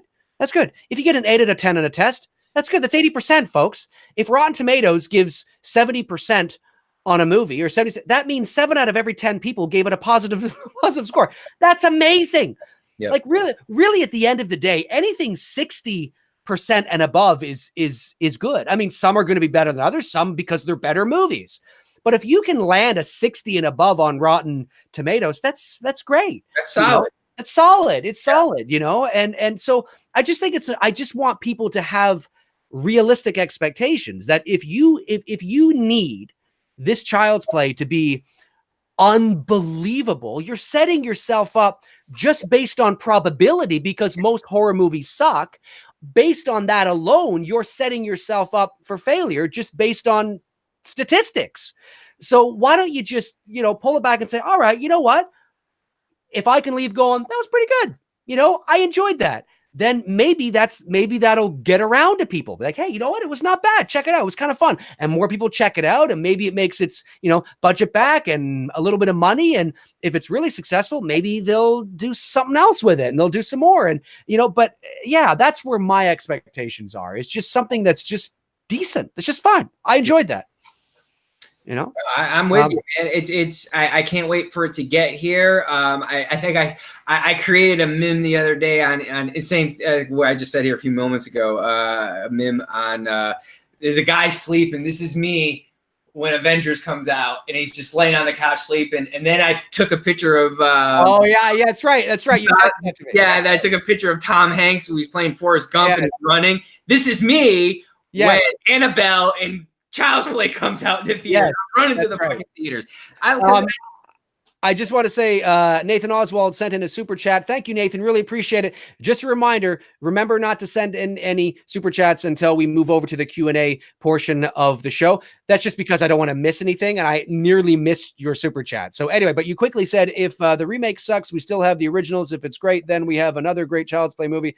Everybody wins. Yeah, I understand what you're saying. That I've heard that argument before. People say, well, if the remake sucks, then we still have the originals. That's always true. I think the reason why people get upset about remakes or sequels or like whatever it is because depending on the narrative, depending on the story, depending on the series, it becomes, we live in a world today where it's all about the now. And, so if there's a Child's Play movie that is out and it sucks, even though that's true, you have the original. It's the now. It's like no, this is your Chucky now. This is the new one now. And everybody lives in a world where it's about now and it's now. And even though that is true, we still have the original. It's 30 years ago. It's outdated. People aren't watching as much anymore. It's not current. It's not fresh. It's not in the so no, but this is the Chucky now. And you see him now and you see him in the movies now and you see the ads now. So it becomes disappointing for people because of this illusion that's created by the entertainment industry that all that matters is the now. Yep. And so I think that's why people start to get a little upset when things don't go their way, or it's like, oh, that remake sucked. And I guess that's my Texas Chainsaw Massacre now because it's the now. I mean, there are videos. I mean, how many times you guys watch videos on YouTube where you look at the date and it'll be a date from 2017. Okay. That's only 2 years ago. But how many of you watch a video and you're like, click away, and you click away because it's a video that's 2 years old. Like, what the fuck? Like, what the hell? It's not a video from 2007. It's a video from just 2 years ago. But somehow it's all, we live, technology is expanding exponentially and we live in a now. Like, just it's current. Where if a video is like a month old, like, it's a month old. And it's like, but it's all about information. Is the information still relevant? I want to watch something current. So that carries over to what Nathan is saying, that it's true. We still all have the originals, but the reason why people get their knickers in a twist, if I could use that British saying, is because of the way, the illusion that's created that the studio is releasing, here is your Chucky now. Here is your Chucky now. This is your Chucky now. This is what you're going to go see. This is what you're going to watch. This is what's going to be on the DVD shelves at Walmart and Best Buy. This is what you're going to see in the box. This is what and if you don't like it, you feel kind of like, because you're inundated with it everywhere. So there's this illusion that's being created that way. Anyway, I don't want to ramble on, but that's, I think, why some people subconsciously, they don't even realize it, but unconsciously, that's sort of what's happening. No, I absolutely agree with that. We're about to head into our time of year. Child's Play is us and Pet Sematary kind of kicked it off, but like really ramp up now. You got Child's Play, you got Annabelle, you got It too, like all like within like weeks of each other. So I'm excited. I can't wait for this, to drop here at the end of June and, check this out. I think it's going to be a lot. I hope it's just a lot of fun. At least they're not fucking with the original, not to quote Nev Campbell from Scream 4, but they are approaching it from a new idea rather than just, repeating what was already done and then fucking it up, like right. Nightmare and Elm Street or like, Friday the 13th. They're taking a gamble here, and I agree with you with the Mark Hamill thing. I didn't get a chance to rebuttal on that, but no, that was totally, and they had to have known for months that he was going to be the voice, and to drop it to when they did was that it got everybody to shut up really quick and kind of start retracting on like, okay, well, he's attached to this project, so this must be pretty solid. They've got, and that's why I'm not totally dismissing Andy being too old for the Chucky doll, because I need to know what is it in use. What is Andy going to be doing with it? Because at that point, then I go, you know what? Yeah, a 12-year-old kid could be using it for that specific reason. Exactly. Yeah, no, you're bang on. And I can tell you right now, when Mark Hamill first announced that he was going to be the voice, that is not when that he didn't just find out that day and decided to drop it. Yeah. I can tell you from experience that he absolutely knew for probably quite a few months. Yep. You know, there was a negotiation. There's negotiations that you go into with your agent and the studios, and of course, then you have to sign an NDA, which is a non-disclosure agreement, and then you can't talk about it for a while. And you know, because they wanted to be able, like, marketing is, they have marketing strategies and marketing departments and people that lay out the strategy for marketing a particular film. And when they were going to announce that Mark Hamill was the voice was a very strategic moment and point, which obviously it was, because it was at a Comic-Con type event. So, I mean, you know, and this is all planned out. You know, they don't just wake up one morning and say, hey, why don't we just talk about this? You know, it's all planned out. Let's see what he's up to. Exactly. It's like on my He-Man video the other day, I was talking about Master of the Universe and the guy that played He-Man. I was talking about how he announced it on Jimmy Fallon. But I said, you know, one thing people have to understand is that these guests know the questions the host is going to ask them before they walk out, because there's too much at stake in terms of their private lives and their personal lives and their professional lives, that it is all, that doesn't mean that there isn't some organic kibitzing back and forth in between that. But when, you know, Jimmy Fallon said, so I hear you're going to play the new He-Man, he knew that was agreed upon backstage in the green room, that's what they were going to talk about. And but it's their job to make it look like it's an organic conversation, like, oh, I just came out here and we're just having this off the cuff conversation. That never happens. That doesn't mean shit doesn't happen and things get asked that shouldn't get asked, but by and large, there's just way too much at stake when you're talking about the professional and personal lives of people that, and their, you know, their publicists are there as well. And it's like, okay, you can ask them about this, you can ask them about that, you know, but you can't ask about this, or we want to focus the conversation on this because there's a movie coming out and all that jazz. So there's so much of movie magic that you don't see. Well, and that's you know, with Hamill being attached to it, and Hamill's not a stupid guy. Okay, he knows Brad's voice has been the voice for Chucky for 20 freaking years. So there had to have been a good enough story for Hamill to go, you know what? I can do this, and I can give it a good, and that's what gets me going. You know what? Let me give this movie a fair shot. You know what I mean? Yeah, absolutely. Yep, for sure. And I have no doubt that Mark will do the character justice, but he's going to do, he has to do this character. I think there will be some Chucky-isms. I think there will be some Brad Dourif in there somewhere as a tip of the hat. But at the end of the day, he has to make it his own. And that's what every actor wants. And you have to do that. I mean, it's like when I was doing the US version of Fireman Sam, I was taking over certain roles from that cartoon. That's a huge British cartoon. And when Amazon Prime picked it up and I was doing a couple of the characters' voices, because they wanted to translate from the Welsh voices into the North American accents, they, you know, we don't want you to do this impression. We don't want you to do an impression of this character. We want you to get the flavor of this character, but make it your own.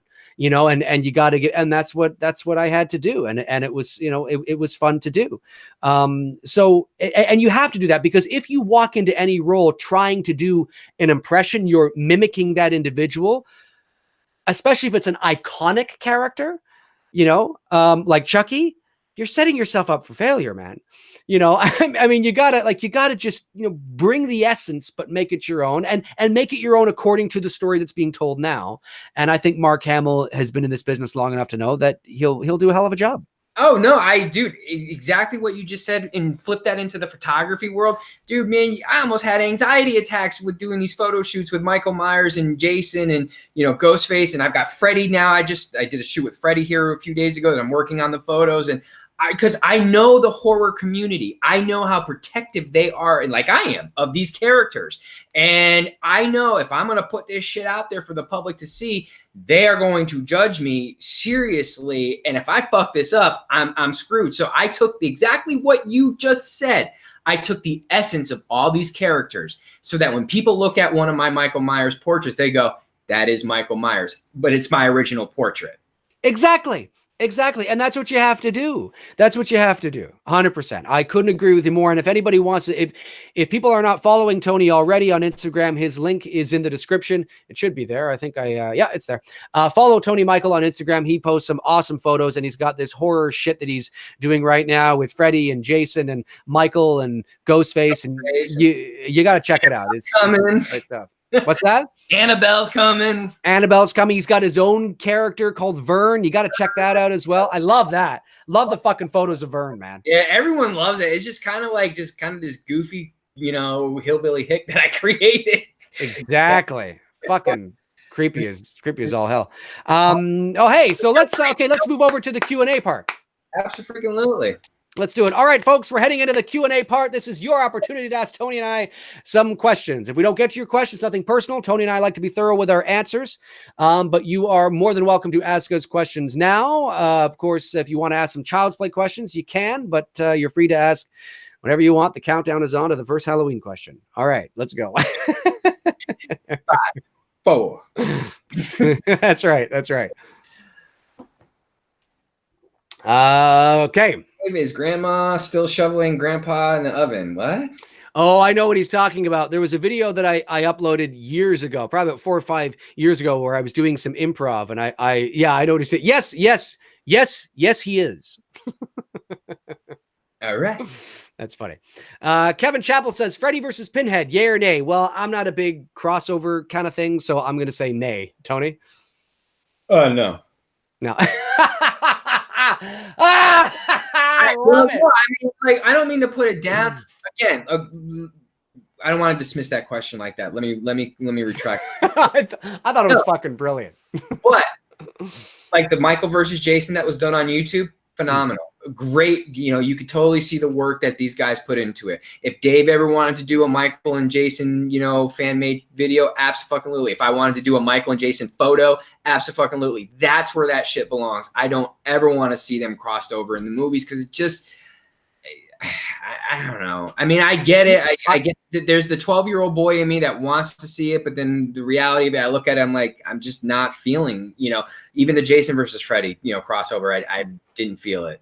I couldn't agree with you more. I've never been a fan of crossovers because it just feels too spoofy to me. Yeah. And I don't think that these characters. Yeah, it does. And these I know that it's just, for me, I just don't like, if you want to have their universe exist, like if you want the Elm Street universe to exist in the Halloween or the, whatever it is universe, okay, fine. But then do it how Scream did it by having them watch Halloween on TV or having something happen like that. That was kind of fun, oh, that's cute. I like that. But to actually have a full on blown versus, I'm just not a fan of it.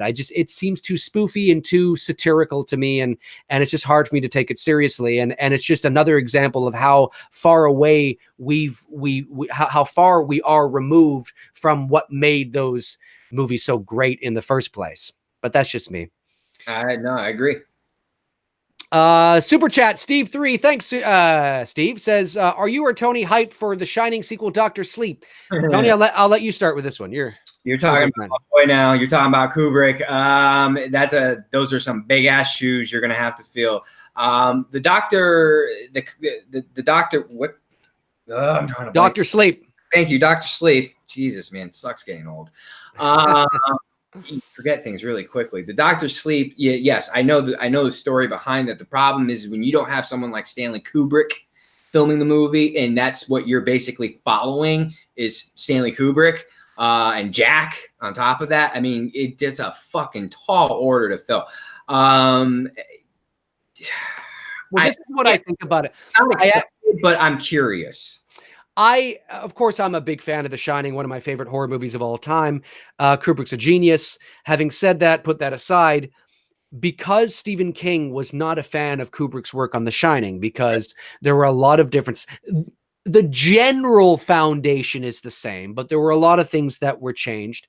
And Kubrick, sorry? That's a really good question. That's a hard question to answer. It is, but this is how I'm going to answer it, is that because King was not a fan of the Shining movie, and I don't think still is. I think he's kind of come to accept it, but I don't think he ever was. I mean, that, like, in the Shining movie, it is speculated that, do you remember the scene when I forget the black guy's name now.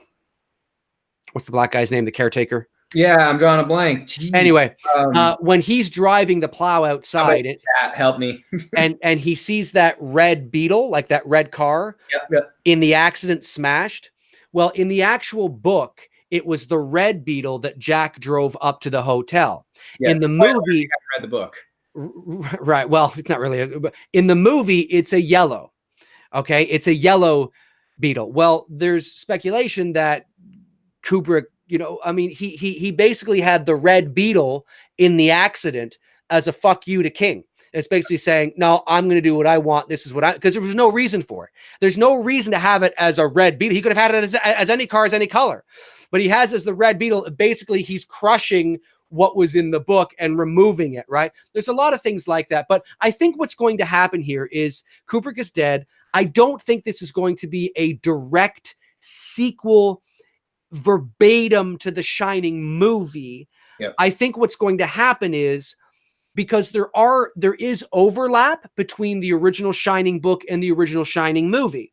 Yep. So I think what's going to happen is you're going to follow the character of Danny as an adult, played by Ewan McGregor, which was a smart choice. He's a good actor. Absolutely. And I think this will be very heavily focused on the Shining book, because I don't think King would have it any other way, because of what happened before. But I think because there's the Dr. Sleep book, but because there's overlap between the Shining book and the Shining movie, there will be certain things that you can reference in Dr. Sleep that actually happened in the Shining movie, but also happened in the Shining book.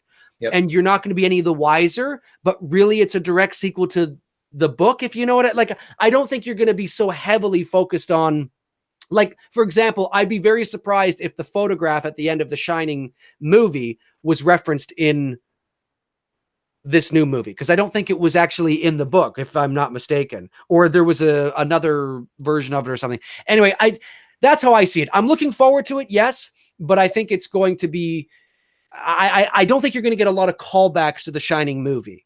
Certainly it's going to be filmed the same way.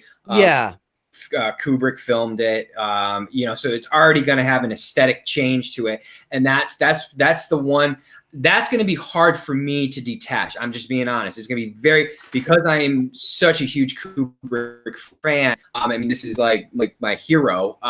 It's going to be very hard for me to detach that, because my mind is trained to think like Kubrick, and I'm going to be looking for certain aesthetic style to the framing of the shot and whatnot. And if I'm not seeing that, I'm not going to feel like this is a part of that, when in fact, it's totally the wrong approach for me to approach it that way. Right. So that's what I have to detach myself from that and approach this from a new, from a new set of eyes. Right, exactly.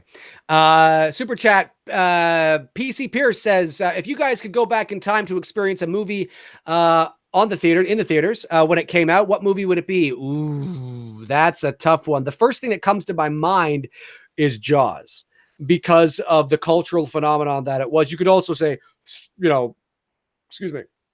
Star Wars 2 years later, sorry. But Jaws, because it's, more horror, right? More thriller. To be in a theater in 1975, watching something that nobody had ever seen before in this genre, and watching the crowd reaction and it's because there's nothing like watching a quote. I know it's not a horror movie per se, but there's nothing like watching a horror movie in a theater with a lot of people in the dark. It can be a blast. And to watch a movie that changes the face of cinema would have been something pretty special. What about you, Tony? The Exorcist. I mean, oh yeah, there's no question, just to be a part of that. I've seen all the documentaries. You've heard the stories of people passing out, being carried out. Just to see like because you don't get that type of reaction anymore. So to be a part of that and to what people witnessed and saw, especially you're seeing this for the very first time, that had to have been, it had to be one, amazing, you know, from my perspective looking at it, but also two, like just like a surreal moment to be in a theater and like literally watching someone being carried out because they passed out because they're so scared. So yeah, Exorcist for sure. Yeah, exactly. Let's scroll here. Let me see. Oliver Mercer says, "Hey, Dave and Tony, have you heard about Ben leaving his Batman role?" Huh? Oh, Ben. Oh yeah, that's old news, man. Yes, who sir. would you want to play Bruce Batman? Oh yeah, that's like old. Who would I want? I feel Christian Bale could still do it. Oh, sure, he could still do it. He's not going to do it. You know what? I got to say, yeah, Robert Pattinson would be great. I also got to say, I have been thoroughly jumping on the what is it? The Army Hammer? Army Hammer? Yeah. Yeah. I think he's a solid actor and he looks like a Bruce Wayne. Yeah. So I'd be down for that. You pick one, Tony. Z Skate 45 said, "Take off your shirt." Yeah, I'm good. Take off my shirt. No, I'm good. Appreciate it. Thank you. Let's see here. Are you guys excited for Stranger Things? Yes, Kyle Sanders. We are. I know we are. Yeah, really looking forward to it. Gonna be fun. Gonna be fun. Season 3 comes out July 4th. Yeah, right. July 4th. 2 months. Yeah. Yeah, not too much longer now. Let's see here. Jay Silva says, "Are You Afraid of the Dark is making a movie." They are. I heard about that. I wasn't a big fan of the TV show. I'm not.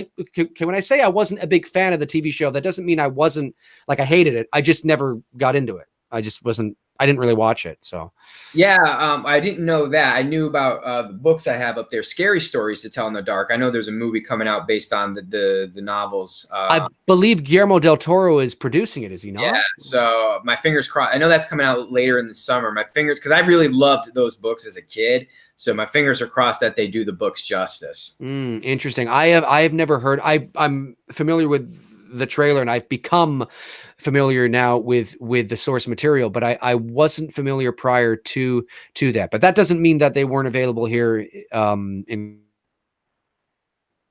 he froze. Am I alive? Am I back? There you are. I'm back. Okay, good. I'm back. Let's see here. Kyle Sanders says, "Any update on Robert Englund donning the glove once more?" Nope, not that I've heard of. And I just no. I was about to launch into a diatribe, and I decided not to.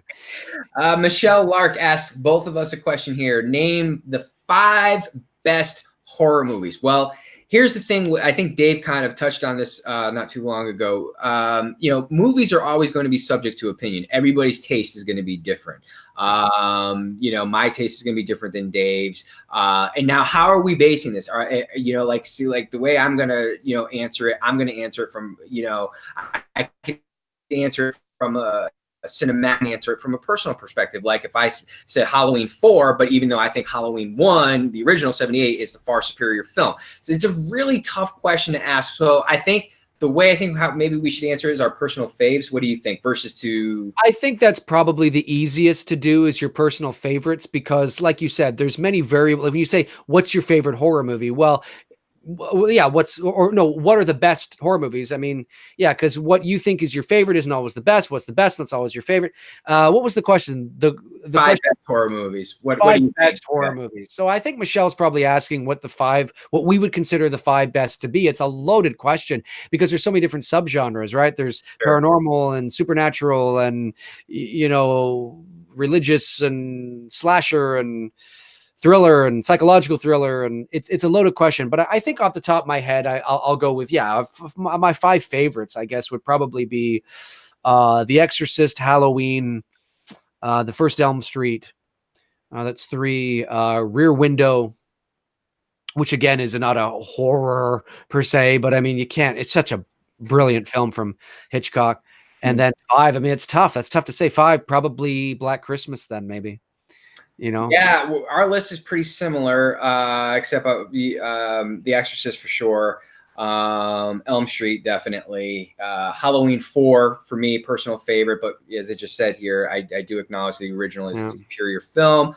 Then after that, I mean, it's tough because it's hard to exclude Friday the 13th because I love that film so much. It is. And I love Texas Chainsaw Massacre, but I also like The Omen. I also like, I mean, it's really hard to like narrow down, 5, Lost Boys, Christine, Psycho. Oh yeah, no, it's way. Oh, it's hard to lock in 5 favorites. It's really hard. Yeah, well, you could go on and you can say, well, like you said, Rosemary's Baby.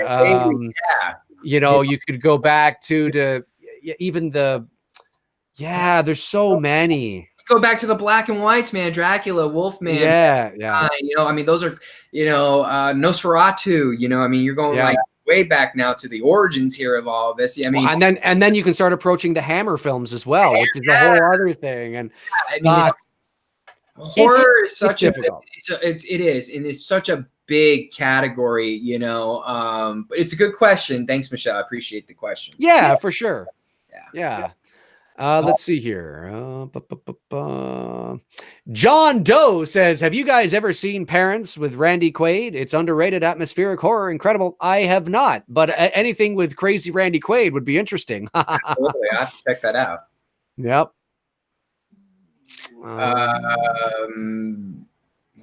Hold on. I saw the question. I lost it. Nope.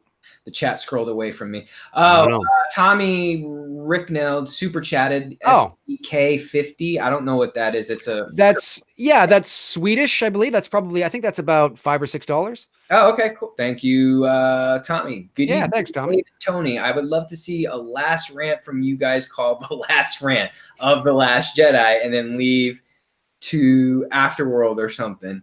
Well, it's entirely possible that maybe approaching the rise of Skywalker, maybe Tony and I will revisit the Star Wars universe again and do an epic sort of shit. Because we did talk about Star Wars a few months back, but maybe as the anticipation grows for this final movie in this saga, of course, it was just announced today that Disney is going to be starting to release 3 more Star Wars movies starting in 2022, 2024, and 2026. It'll be a new trilogy. So, but yeah, we'll probably revisit again. Somebody asked me the other day, they said, Dave, how good does The Rise of Skywalker have to be? I said, The Rise of Skywalker should be so good that it makes me appreciate The Last Jedi. And that's a tall, but I don't have those expectations though, because of, I just want JJ to deliver something that I leave going, okay. All right. Yep. Okay. I feel good. It doesn't have to blow me away. The sad thing is that it should blow me away, and maybe it will. Yep. No, I agree. Okay. Let's see here. Scrolling down. Jim D asked a good question here. Hey, Dave and Tony, do you guys consider Jaws to be a horror? He says he always sees it as a drama, and I have to agree with Jim. I see it as a drama as well, too. What do you see it as, Dave? Yeah, I mean, it's a matter of semantics when you get to this point, because I mean, if you look up the dictionary definition of horror, you absolutely could include Jaws in the horror genre. But I think for all intents and purposes, I think how the pop culture has sort of defined horror and horror movies, Jaws would not really fall into that category. However, back in the 80s and in the 90s, when you'd walk into the horror section of a video store, you would find Jaws in that category. Because I think it's just, I think it probably would, it sits well on a shelf in that category, but in terms of actually defining it in the genre, there's horror elements to it. It's horrific what happens in the movie, but I think like we've come to know horror as a very specific kind of thing. I think it's more of it's more of a thriller drama in some ways with horror elements. You know what I mean? It's that kind of thing. But you certainly could make an argument for it. Let's see here. Grave Warmer. Thank you, Grave Warmer, for the super chat. Says, hey, dudes, in which movie would you have liked to worked on set with a director to have some creative input? Oh, man. You know what? There's 2 directors that I think would have been amazing to work with.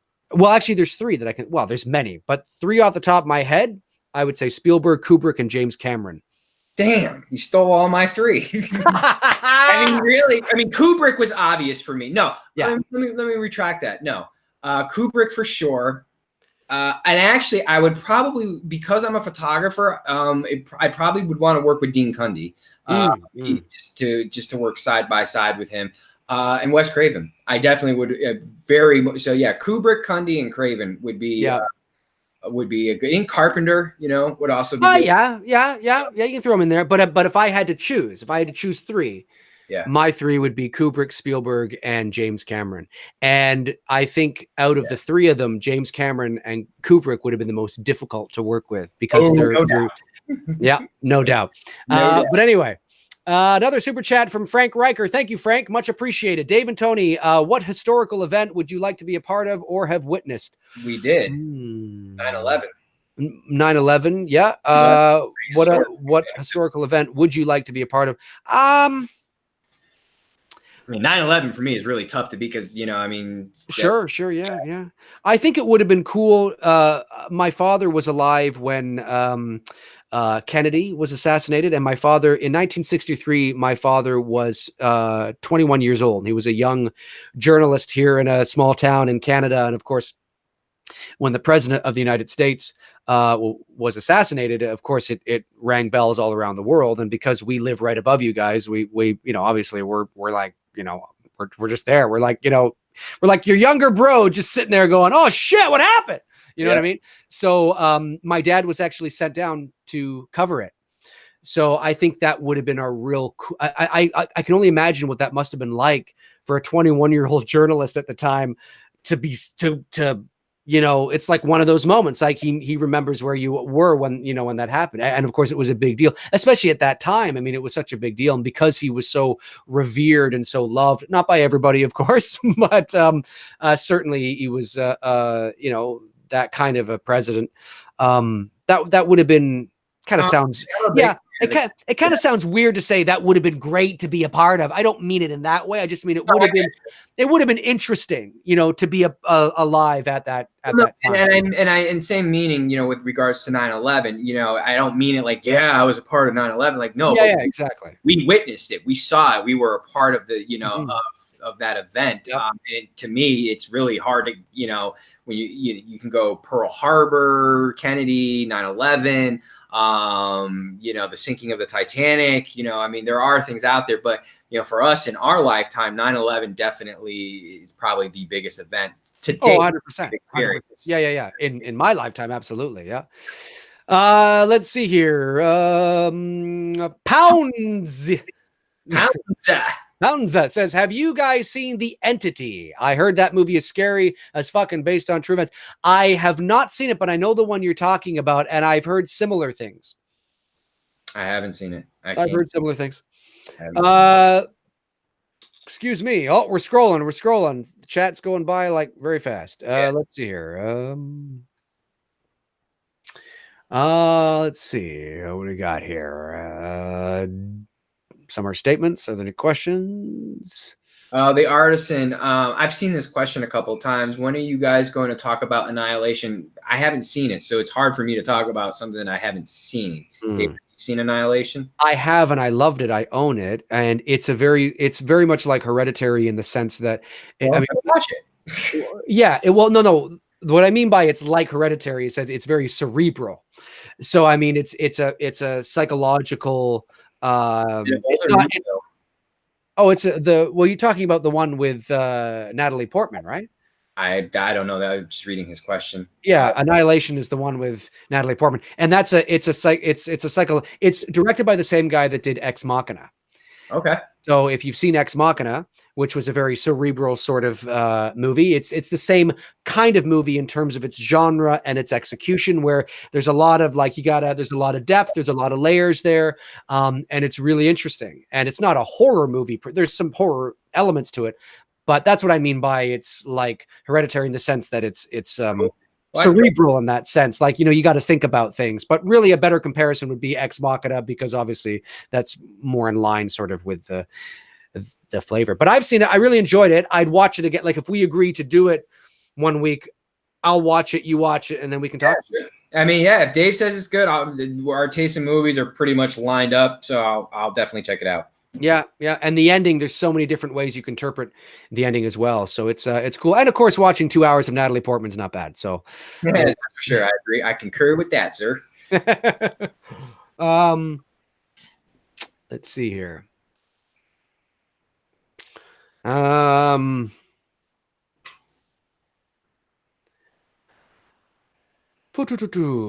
Mercer says James Cameron is a working I think you mean perfectionist in his craft. He's my favorite director, but is an interesting creative man, and he plans to do Freddie. And he plans to do a Freddie fan film at all, Dave. I would love to do a Freddie fan film if I had all the stuff. I have the glove, but I need the sweater, and I need a silicone Freddy Krueger mask. You can get latex, but I want one that's silicone, so it can move with my face. There's a Freddy a Nightmare on Elm Street Part 2 mask that I would love. So if I can get the hat, if I can get the sweater and the Elm Street 2, even though 1 is my favorite, there's something about the way he looks in Elm Street 2 that's just fucking unbelievable. Then I will be one step closer to doing that. There was something else I wanted to say. You were talking about James Cameron there. James Cameron, one of the reasons why a lot of people consider him a dick is because you have to remember that James Cameron comes from a background. I believe he was an art director at one point or something, or he knows a lot of different roles when it comes to movie making. So he can be a bit of a dick sometimes, people have said, because he almost knows how to do your job. So now he wants to focus on the directing and the writing and the producing. But if you're somebody who's working in the art department, or if you're somebody that's working behind the camera, if you're somebody that's doing this, he like knows how to do your job. So he can come across as dickish because he's like, no, that's not right. No, I want you to, like, you know what I mean? I've heard that kind of thing about Cameron. And you look where he started from. He didn't start as a director. You know, he started doing other jobs within the motion picture industry, and he's a stickler. He knows how. And let's not forget, I know that Avengers Endgame right now is tearing it up at the box office, and don't even get me started on that. Yeah, no. I just want to say that it could perceivably pass Avatar, and that's great. Okay, fine. But James Cameron, you know, never count him out. Never count him out. You know, he's done it twice before, and it's going to be interesting to see what he brings to the table with that. But that's why he's a perfectionist, and he's very much like Kubrick in that sense. Yep. That Kubrick was a stickler for detail, and so is Cameron. So, but he's a genius, and certainly thankful we've had his movies to watch in. Wow. Frank Riker, I did want to comment really quick regarding, to piggyback off of that. You know, look, I take nothing away from what Marvel has accomplished in Disney and everything with the MCU. Incredible. It's incredible. But having said that, you know, it took 22 movies for them to finally beat Titanic, okay? Because we're not talking about an original film here with Endgame. Number 2, give Titanic the same amount of releases in theaters, okay, that Endgame had, and you would be chasing a number that would be uncatchable. People forget Titanic was the #1 movie for 15 weeks in a row. You will never see that again in cinema, ever. Well, it all you're absolutely right, and it all comes down to the point of the video that I uploaded a few weeks ago, or no, I guess a week or so ago, where I was talking about box office numbers, and Marvel fanboys thought I was trying to diminish the value and the success, and that it's not important, and that what, you know, Endgame is doing is not right, is not special, and it had nothing to do with that. Had nothing to do with that whatsoever. I was just simply giving context.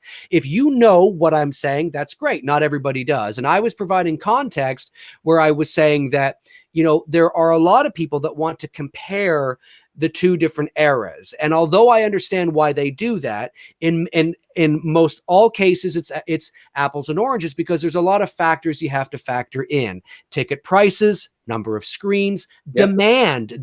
There was a huge demand for this Avengers Endgame, right? There was high anticipation. That's not devaluing the incredible achievement that Endgame has achieved. It's not devaluing what Marvel has done. It is unfucking believable.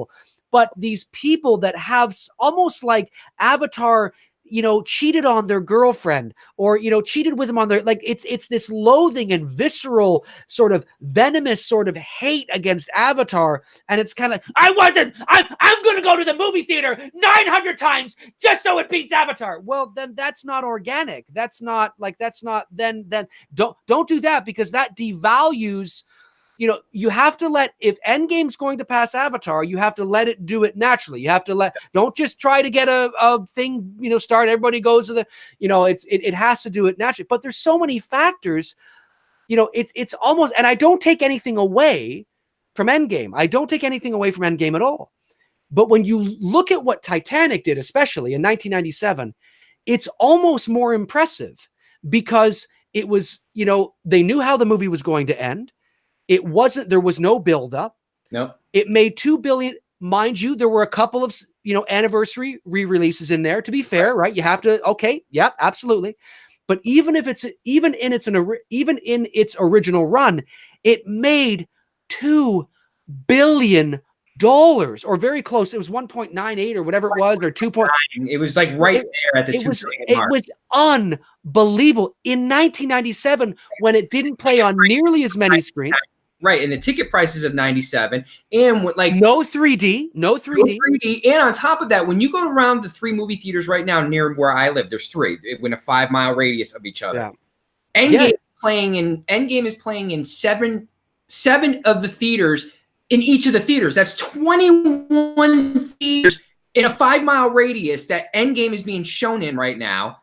Titanic, you might have been lucky if it was shown in 2 of in the same complex. Lucky if there was 2. And it still made $2 billion, close to $2 billion in 97 during that 15-week run at number 1.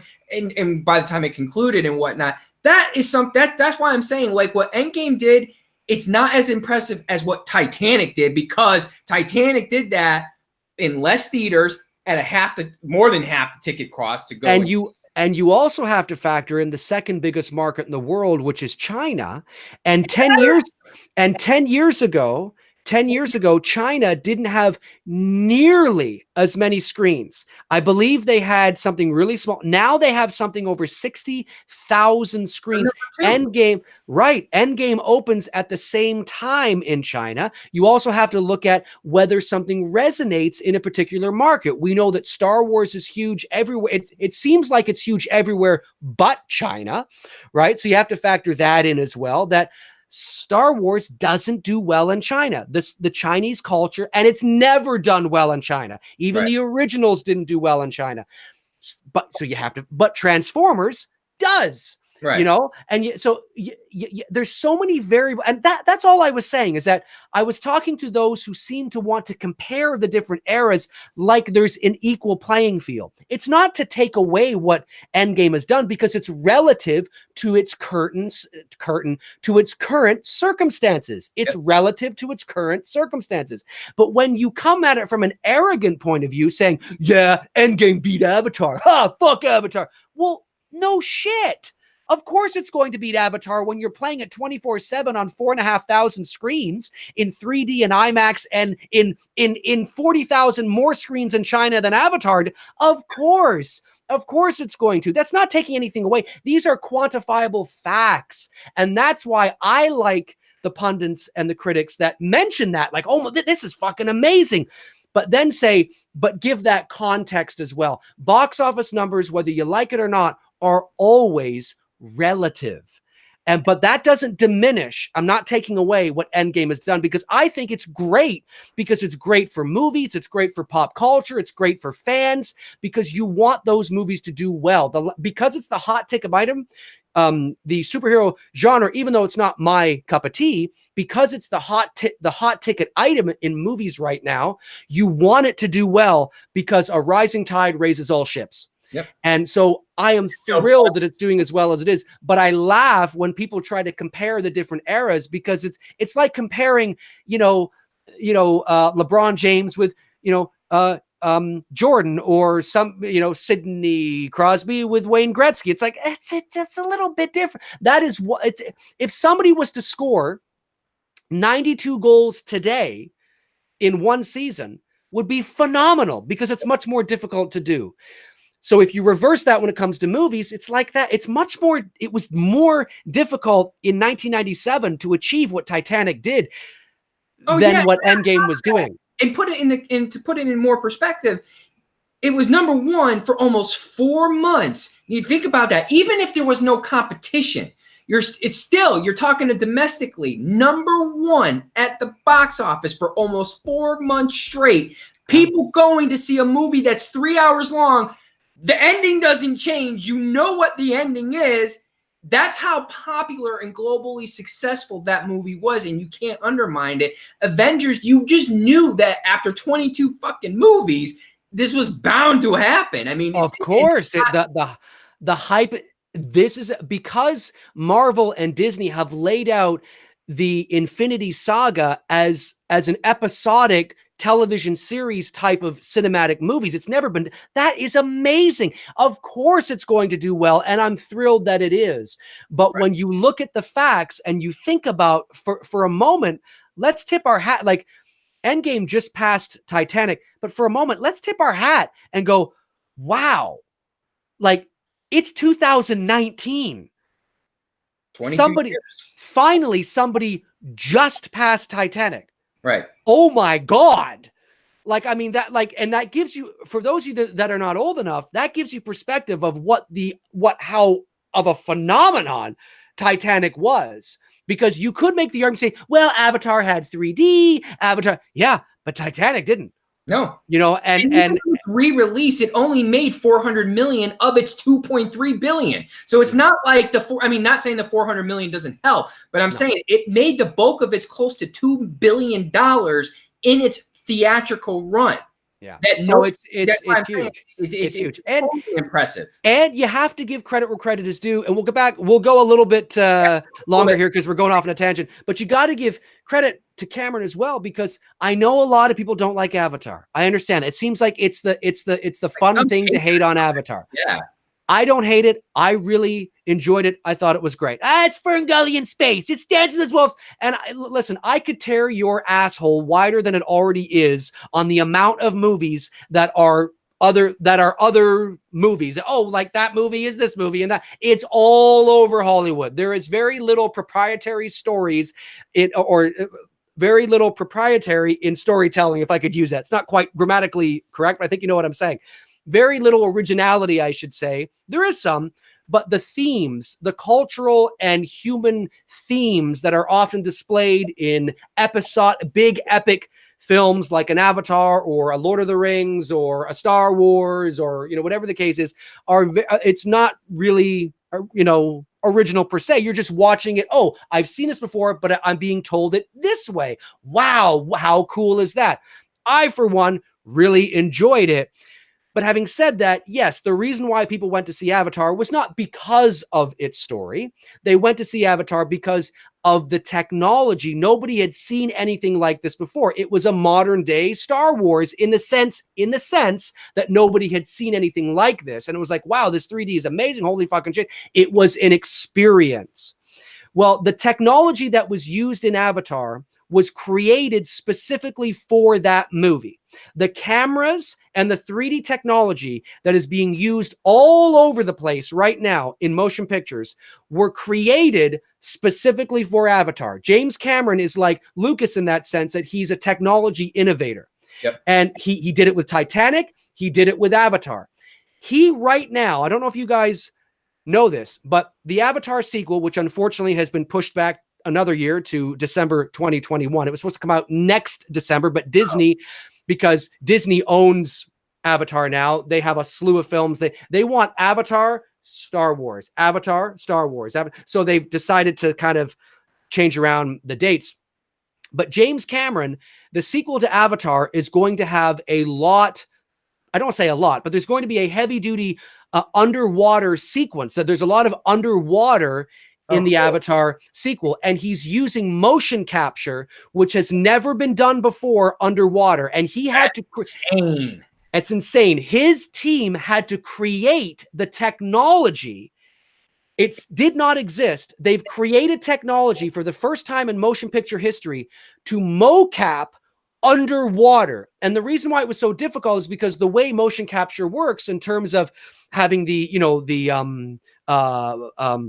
the balls over you, all over your body and, the face and that kind of stuff. It was very difficult to just do that underwater because of the way the light moves through water, the way the waves move. He's actually shooting underwater. He's not pretending to shoot underwater against a green screen. He's getting, what's her face, Zeldana or whatever her name is. She's in the superhero movies now. He's getting all these actresses, all his, actors to wear an suit and fly around. 100%. They're actually in the water. So thanks to Robert Downey Jr. No. Shot at him. But all I'm saying is, it doesn't mean the movie's going to be good. Maybe the movie's going to suck. There's a lot of things he has going against it. Avatar is not in the pop culture consciousness right now. It's become, since the release of Avatar, it's become, the cool thing to hate on it. It's been a long time since that movie. But the fact of the matter is that you can't count this guy out. He's innovating again. He's doing something that's never been done again. The technology that you're going to see used in the Avatar sequel in 2021 will be standard in the movies after that. And it's just like, fuck. Now, again, that doesn't mean it's going to be a movie that's going to pass Endgame. I'm not saying that. I'm just saying that this is a guy who fucking has done it twice before. Yep. He's got to be at least in the discussion of, well, maybe. And if it's something, and get this, guys, this is not 100%, okay, but it's been talked about. Doesn't mean it's going to happen, but Cameron has talked about utilizing the first glasses-less, no glasses, 3D movie. Now that would be insane. If he pulls that off, whoo. Now that doesn't mean that Avatar 2 is going to be like that, but he's talked about that's the technology that he's played with and that he's asked about. And can we do this? Watching a 3D movie without 3D glasses. This is the kind of shit that Cameron is doing. So again, will the story be the draw to the sequel? Maybe, maybe not. But you don't go on roller coasters because you don't know how it ends. You go on roller coasters because of the fucking experience. Right. And Cameron is a technological innovator. And I'm not saying he's going to make a movie that's going to be more successful than Endgame. I'm just saying that you got to tip your hat to the guy, man. He fucking makes good movies. Come on. Anyway, we went on a tangent there. So let's get back. There were a couple some extra time tonight. I know you had a couple super chats there. I just want to make sure you get those. We did. I'm going to go back here. Let's see here. Okay. There was a super chat that said, Roger Dodger, you're like the martini without the woman. That was from my hate mail. Thank you, Roger Dodger. Appreciate that very much. Another super chat from Frank Riker. Thank you, Frank. Who was your celebrity crush? Oh, my celebrity crush when I was growing up, the one, the only Jennifer Love Hewitt, ladies and germs. Tony, what was yours? Who was my first celebrity crush? First. It says first. Oh, my first celebrity crush. Yeah, probably like real. Like I always thought girls were cute or pretty, but one that was like, wow, I probably would be her, Jennifer Love Hewitt. I'm gonna have to. Here it comes. Here it comes. I got to show off some amazing artwork. This was hand drawn for me. The artist's name is Tony Orcutt. So there's a little plug for you. He follows me on Instagram. He's also a big fan of Dave's. He drew me this of the ending scene from Halloween 4 because he knows I'm a big fan of the movie. And Danielle Harris was my first crush. I was 10 and she's about a year older than me. So that's when I started to discover girls. And amazing drawing, phenomenal work. Awesome. I love that. Little Mikey there in the corner. He threw that in there. That's some good shit. So Danielle Harris was my first. All right. Cool stuff. Super chat from Don the Walkers. Thank you, Don. Says, if you had to erase a slasher icon, who would it be? If I had to erase a slasher icon, who would it be? I would erase. Like, get rid of? Get rid of, yeah. Doesn't exist anymore. Pinhead. Nobody gives a fuck about Pinhead. I don't know. I don't know. Maybe the question should be, out of the big three, who would you have to erase? You know what I mean? I can't do that. Yeah, it's hard. It's tough. If it's from the slasher, to erase someone permanently and they didn't, I can't answer that, man, because I love them all. There you go. Let's see here. Kyle Sanders says, would you guys try out Harry Potter? One of my favorite franchises ever. I saw the first, I've seen the yeah, I've seen the first couple, but I haven't seen any of the rest. And to talk about Harry Potter and do justice to Harry Potter, because it's an ongoing linear story, you'd have to watch them all. And I just have no interest in doing that right now. It's a huge fan base. It's a diehard fan base. It just kind of skipped me, you know, like, one, I was too old when they started making them and it started coming out. So it didn't really pique my interest to go see the films, and I didn't read the books. So it's just like, meh. I mean, I know certain things. Like, I know, like, Always. I know that that's a thing, and I know that's with what's his name there, the actor. The villain in Die Hard. He's Han. Oh, Hans Gruber. Yeah. He's Alan Rickman. Alan Rickman. Yeah. So I know that, like, that's a thing, and I get it. I know the reference and whatnot, but other than that, and other than Twilight Boy is also in there as well too, I know very little about those movies. Yeah, same here. Tony, you pick one. Tony, would you ever write and direct your own film? No, I would only shoot a film. I've always said this: work within your strengths, and my strengths is being behind the camera, doing cinematography stuff, director, DP, photography. I've said that many times, even like, collabing with Dave. If Dave wanted to ever do one, it would be Dave's vision. Dave's the director, Dave's the writer. I don't have the patience to write and direct. I really don't. And because of that, the film would be affected. If my attention is just solely focused in on the cinematography, then I know I'm going to deliver a really good product. So yeah. Let's see here. Steve 3 says Avatar gets jealousy hate. Well, it certainly does. But I think there are people out there that don't like it 100%. But I think the visceral toxicity that the hate that it gets is just, it blows my mind how people complain about Avatar's lack of originality in terms of its story, but yet these are the same fucking people that watch multiple fucking shitty horror sequels over and over and over and over. And it's like, dude, come on, you can't have your cake and eat it too. If you want originality, you can't knock Avatar because because the themes in Avatar, right, about nature and humans and, you know what I'm talking about, all that being good to your planet have been done before. Jesus Christ, guys, come on. I'm not saying all people that hate Avatar are horror fans. I'm just saying that I find it ironic, the people that because it's Ferngully in space. Oh, for fuck's sakes. Like, Jesus Christ. Yeah. And you want to know what Star Wars is? You want to know the cultural themes in Star Wars go back to the 30s and the 40s and movies I could point to and go, oh, look, it's Jedi Knights. You pull out the Bible, and there's biblical references in Star Wars. I mean, I just think that it's unfortunate because I think Avatar's a great movie. It was a great experience. It was a great journey. The technology was fun and I enjoyed the ride. I wasn't looking for something that was going to blow me away on some deep cerebral level of some kind. It was what it was, it'd be like walking away from Alita Battle Angel going, well, that kind of fucking seen that before. You're not going to watch Alita Battle Angel to change your life from some philosophical point of view. Anyway, great. Let's move on. Pound Z asked, do you guys think the new Child's Play movie will be the best Chucky movie in years? I mean, when you're talking about the fact that me and Dave like the first and the second one, it doesn't have much competition to be the best Child Play movie in years. So the possibility is, I would say it's very good. Yes, I would agree with that. I think there's a good probability that it might. I don't know. I mean, it might be met with just spite as well. Look, there's what I call there's what is called identity politics, but there's what I like to call identity fandom. And it exists. And whether you like it or not, it exists. There are people that get emotionally attached to one thing or one property, or it's, Marvel versus DC, Star Trek versus Star Wars, Godzilla versus King Kong, whatever the case is, it's identity fandom exists.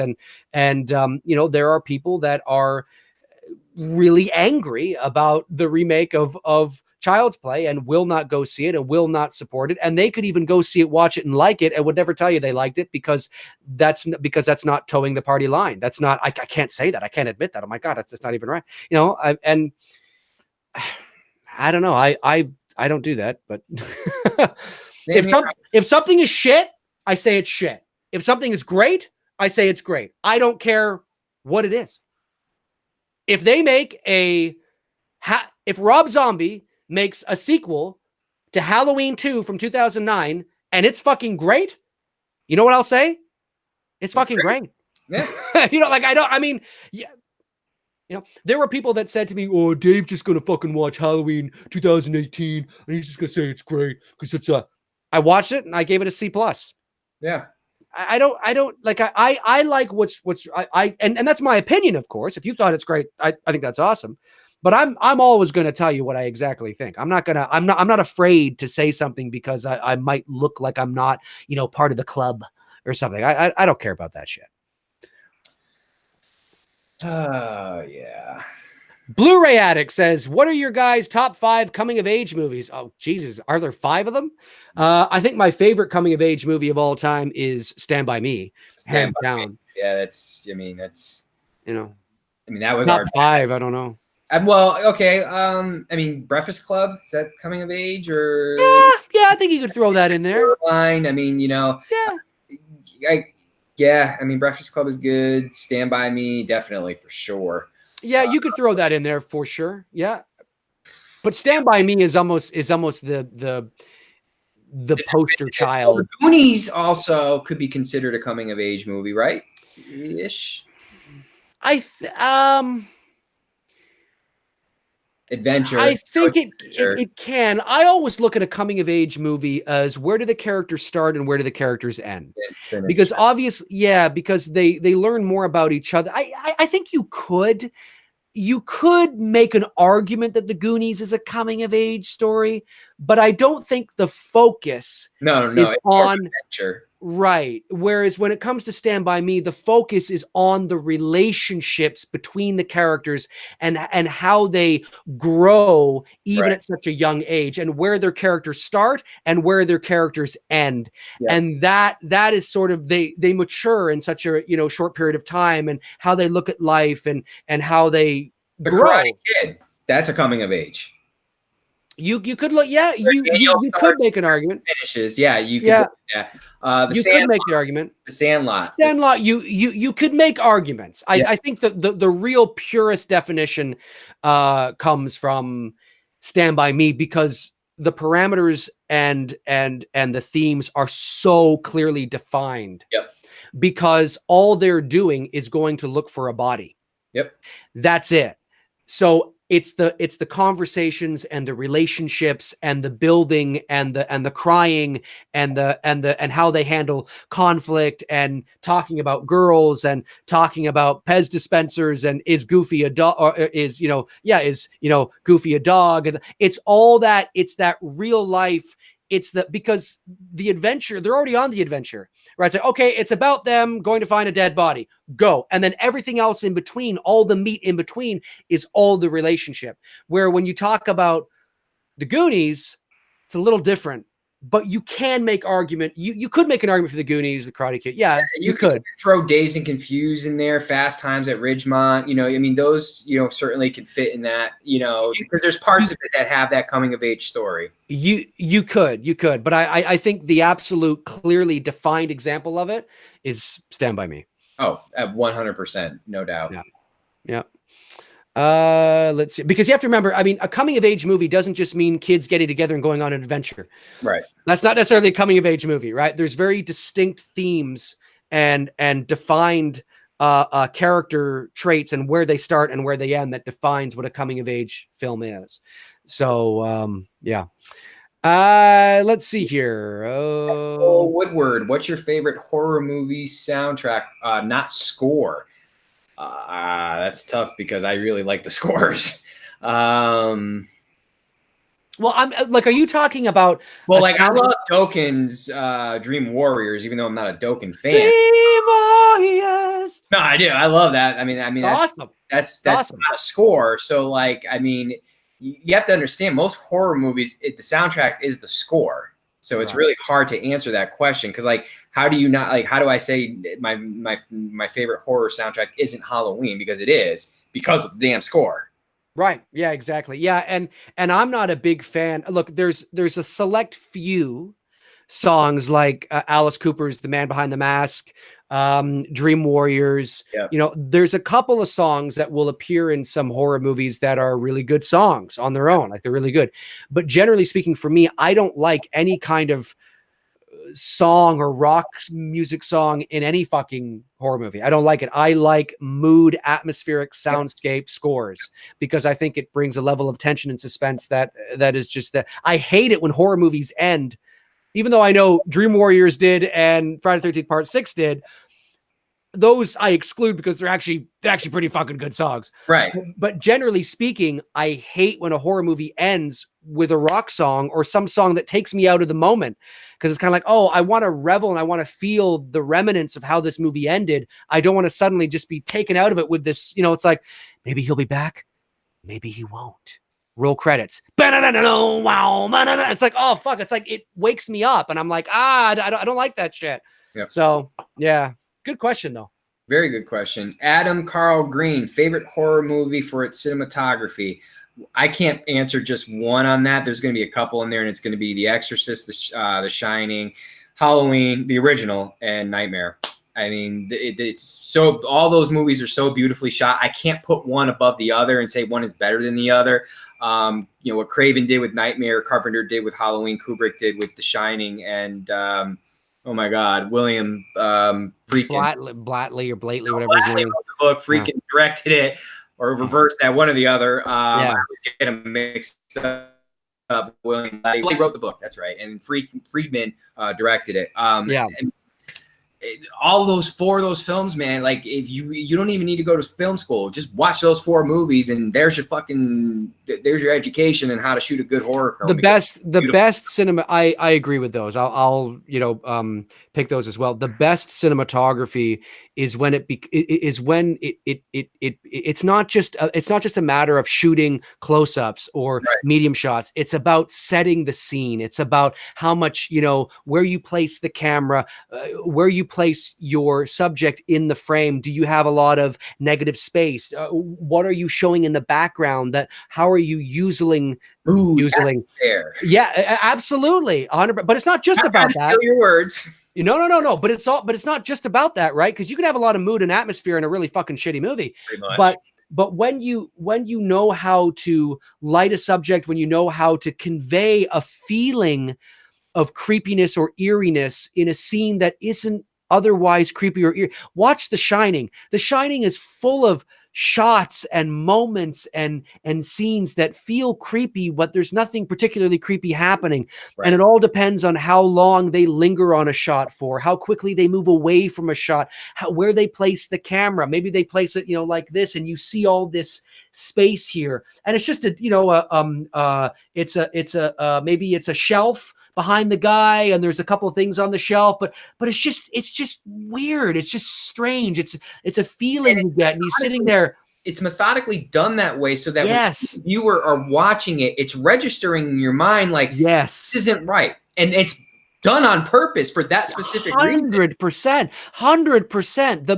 It's not about just shooting your subjects. You know, it's do you have it low to the ground? Do you have it high? When somebody walks into a room, do you just have them walk into the room at face to face, or is the camera up here and we see them walk into the room so the audience gets an idea of how big the space is? There's so many ways to shoot a movie.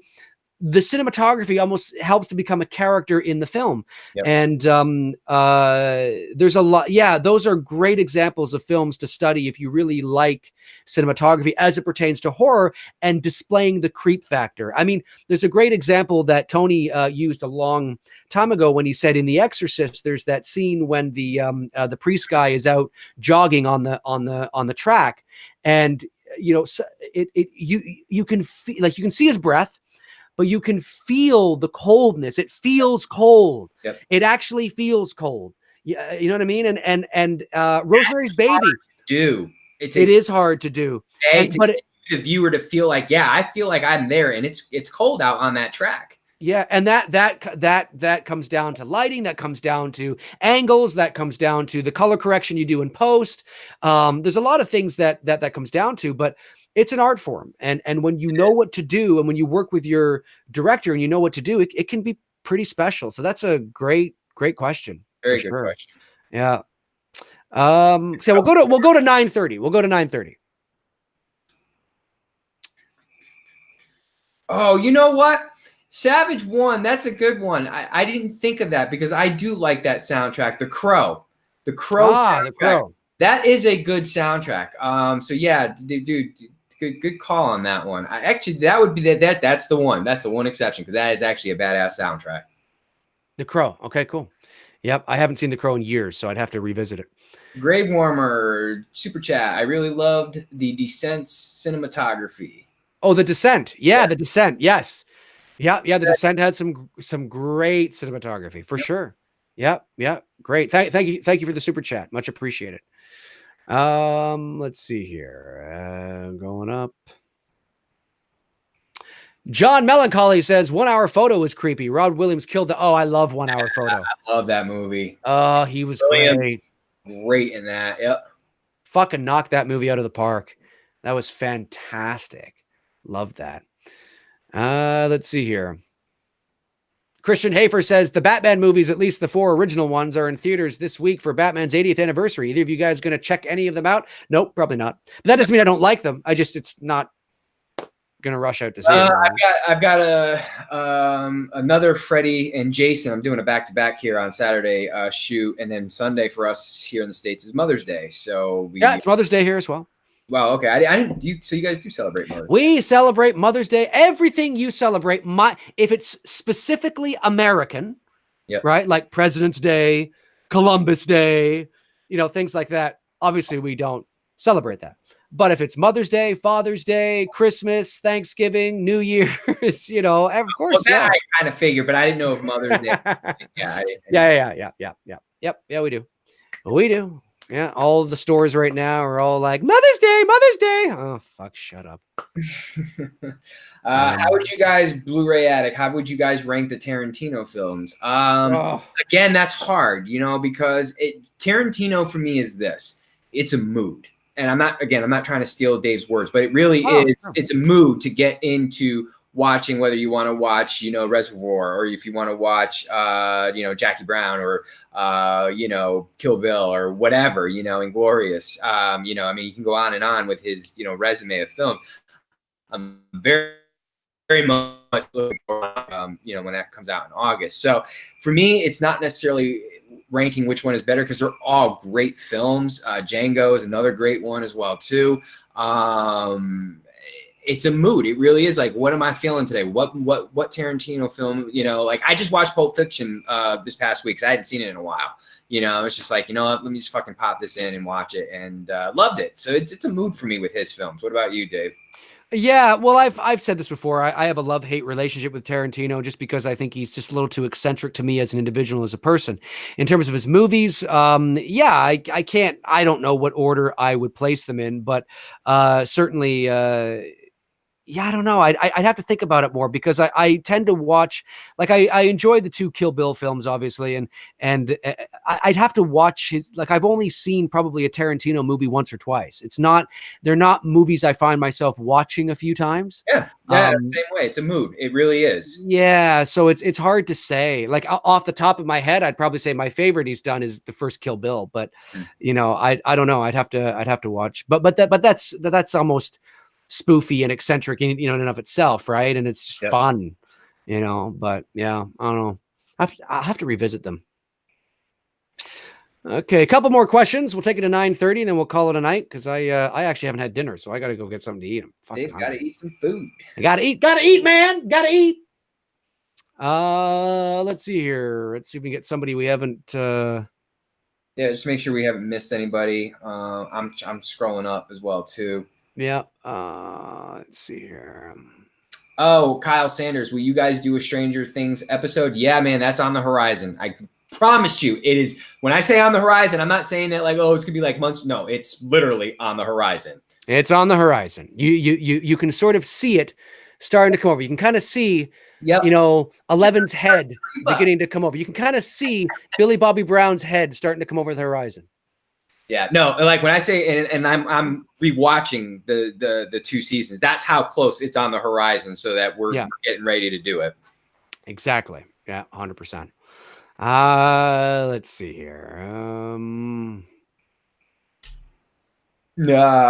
Jonathan Nichols, Rob Zombie for a Texas Chainsaw film. Yeah, I mean, that actually could. You know, the problem is this: it does fit his style of movie making, no doubt about it. The thing that makes Texas Chainsaw Toby Hooper's version so great is that you look at the title, Texas Chainsaw Massacre, not only the title, but even just like the iconic poster shot of the hook there and the girl about to go on the hook and Leatherface dragging the girl or something like that, whatever. I mean, there's various versions of the posters. You think that this movie's going to be a bloodbath, and there's literally next to no blood in Toby Hooper's film. That's what I think that makes that movie so great, that he got the scares across without really showing you much blood, if any. Rob Zombie, forget about it. It's gonna be a fucking bloodbath, which bloodbath movies don't do anything for me. I don't get scared from it. It's like, all right, whatever. Like the Hostel movies, everyone's like, Tony, dude, you're the horror guy. My friends, you know, that's what they refer to me as, the horror guy. And they're like, oh, Hostel, you're gonna yeah, okay, it's a creepy movie, but it's not like I don't get, you know, grossed out or scared by gore. I don't know, Dave, you?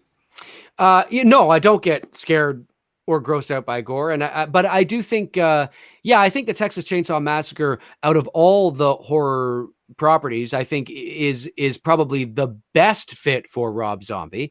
Yep. But I agree with you that, but I mean, if he's remaking it and he's doing an updated version, I'm okay with having more blood. I think the idea of a Chainsaw Massacre sort of lends itself to something like that, and maybe to update it with some blood would be okay. I'm just a little worried that he would turn not only I don't know.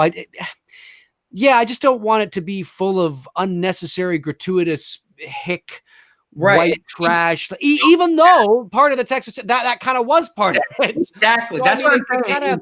It's kind of the catch-22. It's like maybe that is the property where you say, Rob, all the skull fucking you want to do, have fun. You want to get your fucking wife in here and have her bang a couple of guys, go nuts, because this is what you got to do. You know, as you're saying it and thinking about it, you're right. You know, in the tonality of that is now if we're basing it on the Sawyer family, not the Hewitt family of the remake, right? We're basing it on the Sawyer family.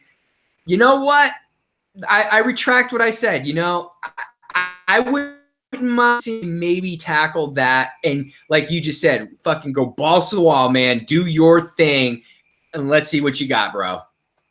Yeah, absolutely. I would be okay with that, and it would be a movie that I would be willing to watch because it's the location and the narrative and it lends itself to, you know, the trash that he's for some reason just likes to revisit. I have no idea why he just likes to revisit the gratuitous white trash, but I guess it's because he himself might, you know. Anyway, no offense, Rob, but no, I think that's I would be open to that idea. Doesn't mean he'd do a good job. I think there are other people that could probably do it even better, but certainly the style that he does lends itself well to. It does. Yeah, I think it would, you know, that could be one if he would just do that. The Sawyer remake. Yeah, exactly. Okay, guys, that's going to do it for us here on episode 21 of Two Dudes and Some Bullshit. I want to thank you all for tuning in. We really appreciate it. Thanks for the super chats. That goes right into a folder that's going to go towards the show. Tony and I are going to be updating the production quality of this stream very soon, and that's where all your super chats are going, is right towards all that. So we appreciate it very much. And those of you that are just contributing just by watching, of course, we love you guys. We think you guys are awesome. Thank you for joining us each and every week. Again, a reminder, next Tuesday, not Sunday, But because Sunday is Mother's Day, we're juggling a few things around again. Our next episode will be next Tuesday, May the 14th at 7:00 p.m. Eastern Standard Time. And you will know if you follow me on social media, whether it's on Twitter or Facebook. Well, not on Twitter, because I don't usually make the announcements on Twitter. But if you're not following me on Facebook, the link is in the description. That's where I will make the announcement, and on YouTube here as well, to what next week's episode is going to be. And I think you guys will be, let's just say it's one that a lot of you guys have been waiting for, and one that a lot of you guys have been wanting to know my thoughts on. So we'll just we'll leave it there. We will leave it there, folks. Tony, any last thing you want to say? No, great stream. This was good. This was good. Had a lot of fun, and you guys were great in the chat room tonight too. So yeah, and I appreciate all the, a lot of you who have come over from Dave's channel onto my Instagram and have supported that, and leaving the comments and sending me messages. I really do appreciate it, and I do try to answer all of you guys as much as possible, whether it's on the comments or whatnot. Thank you very, very much. Yeah, awesome. Yeah, and if you're not following him, follow Tony. The link is in the description because he posts some awesome shit. So yeah, anyways, guys, that's going to do it for us. In the meantime and in between time, we will talk to you guys soon. Cheers. Later.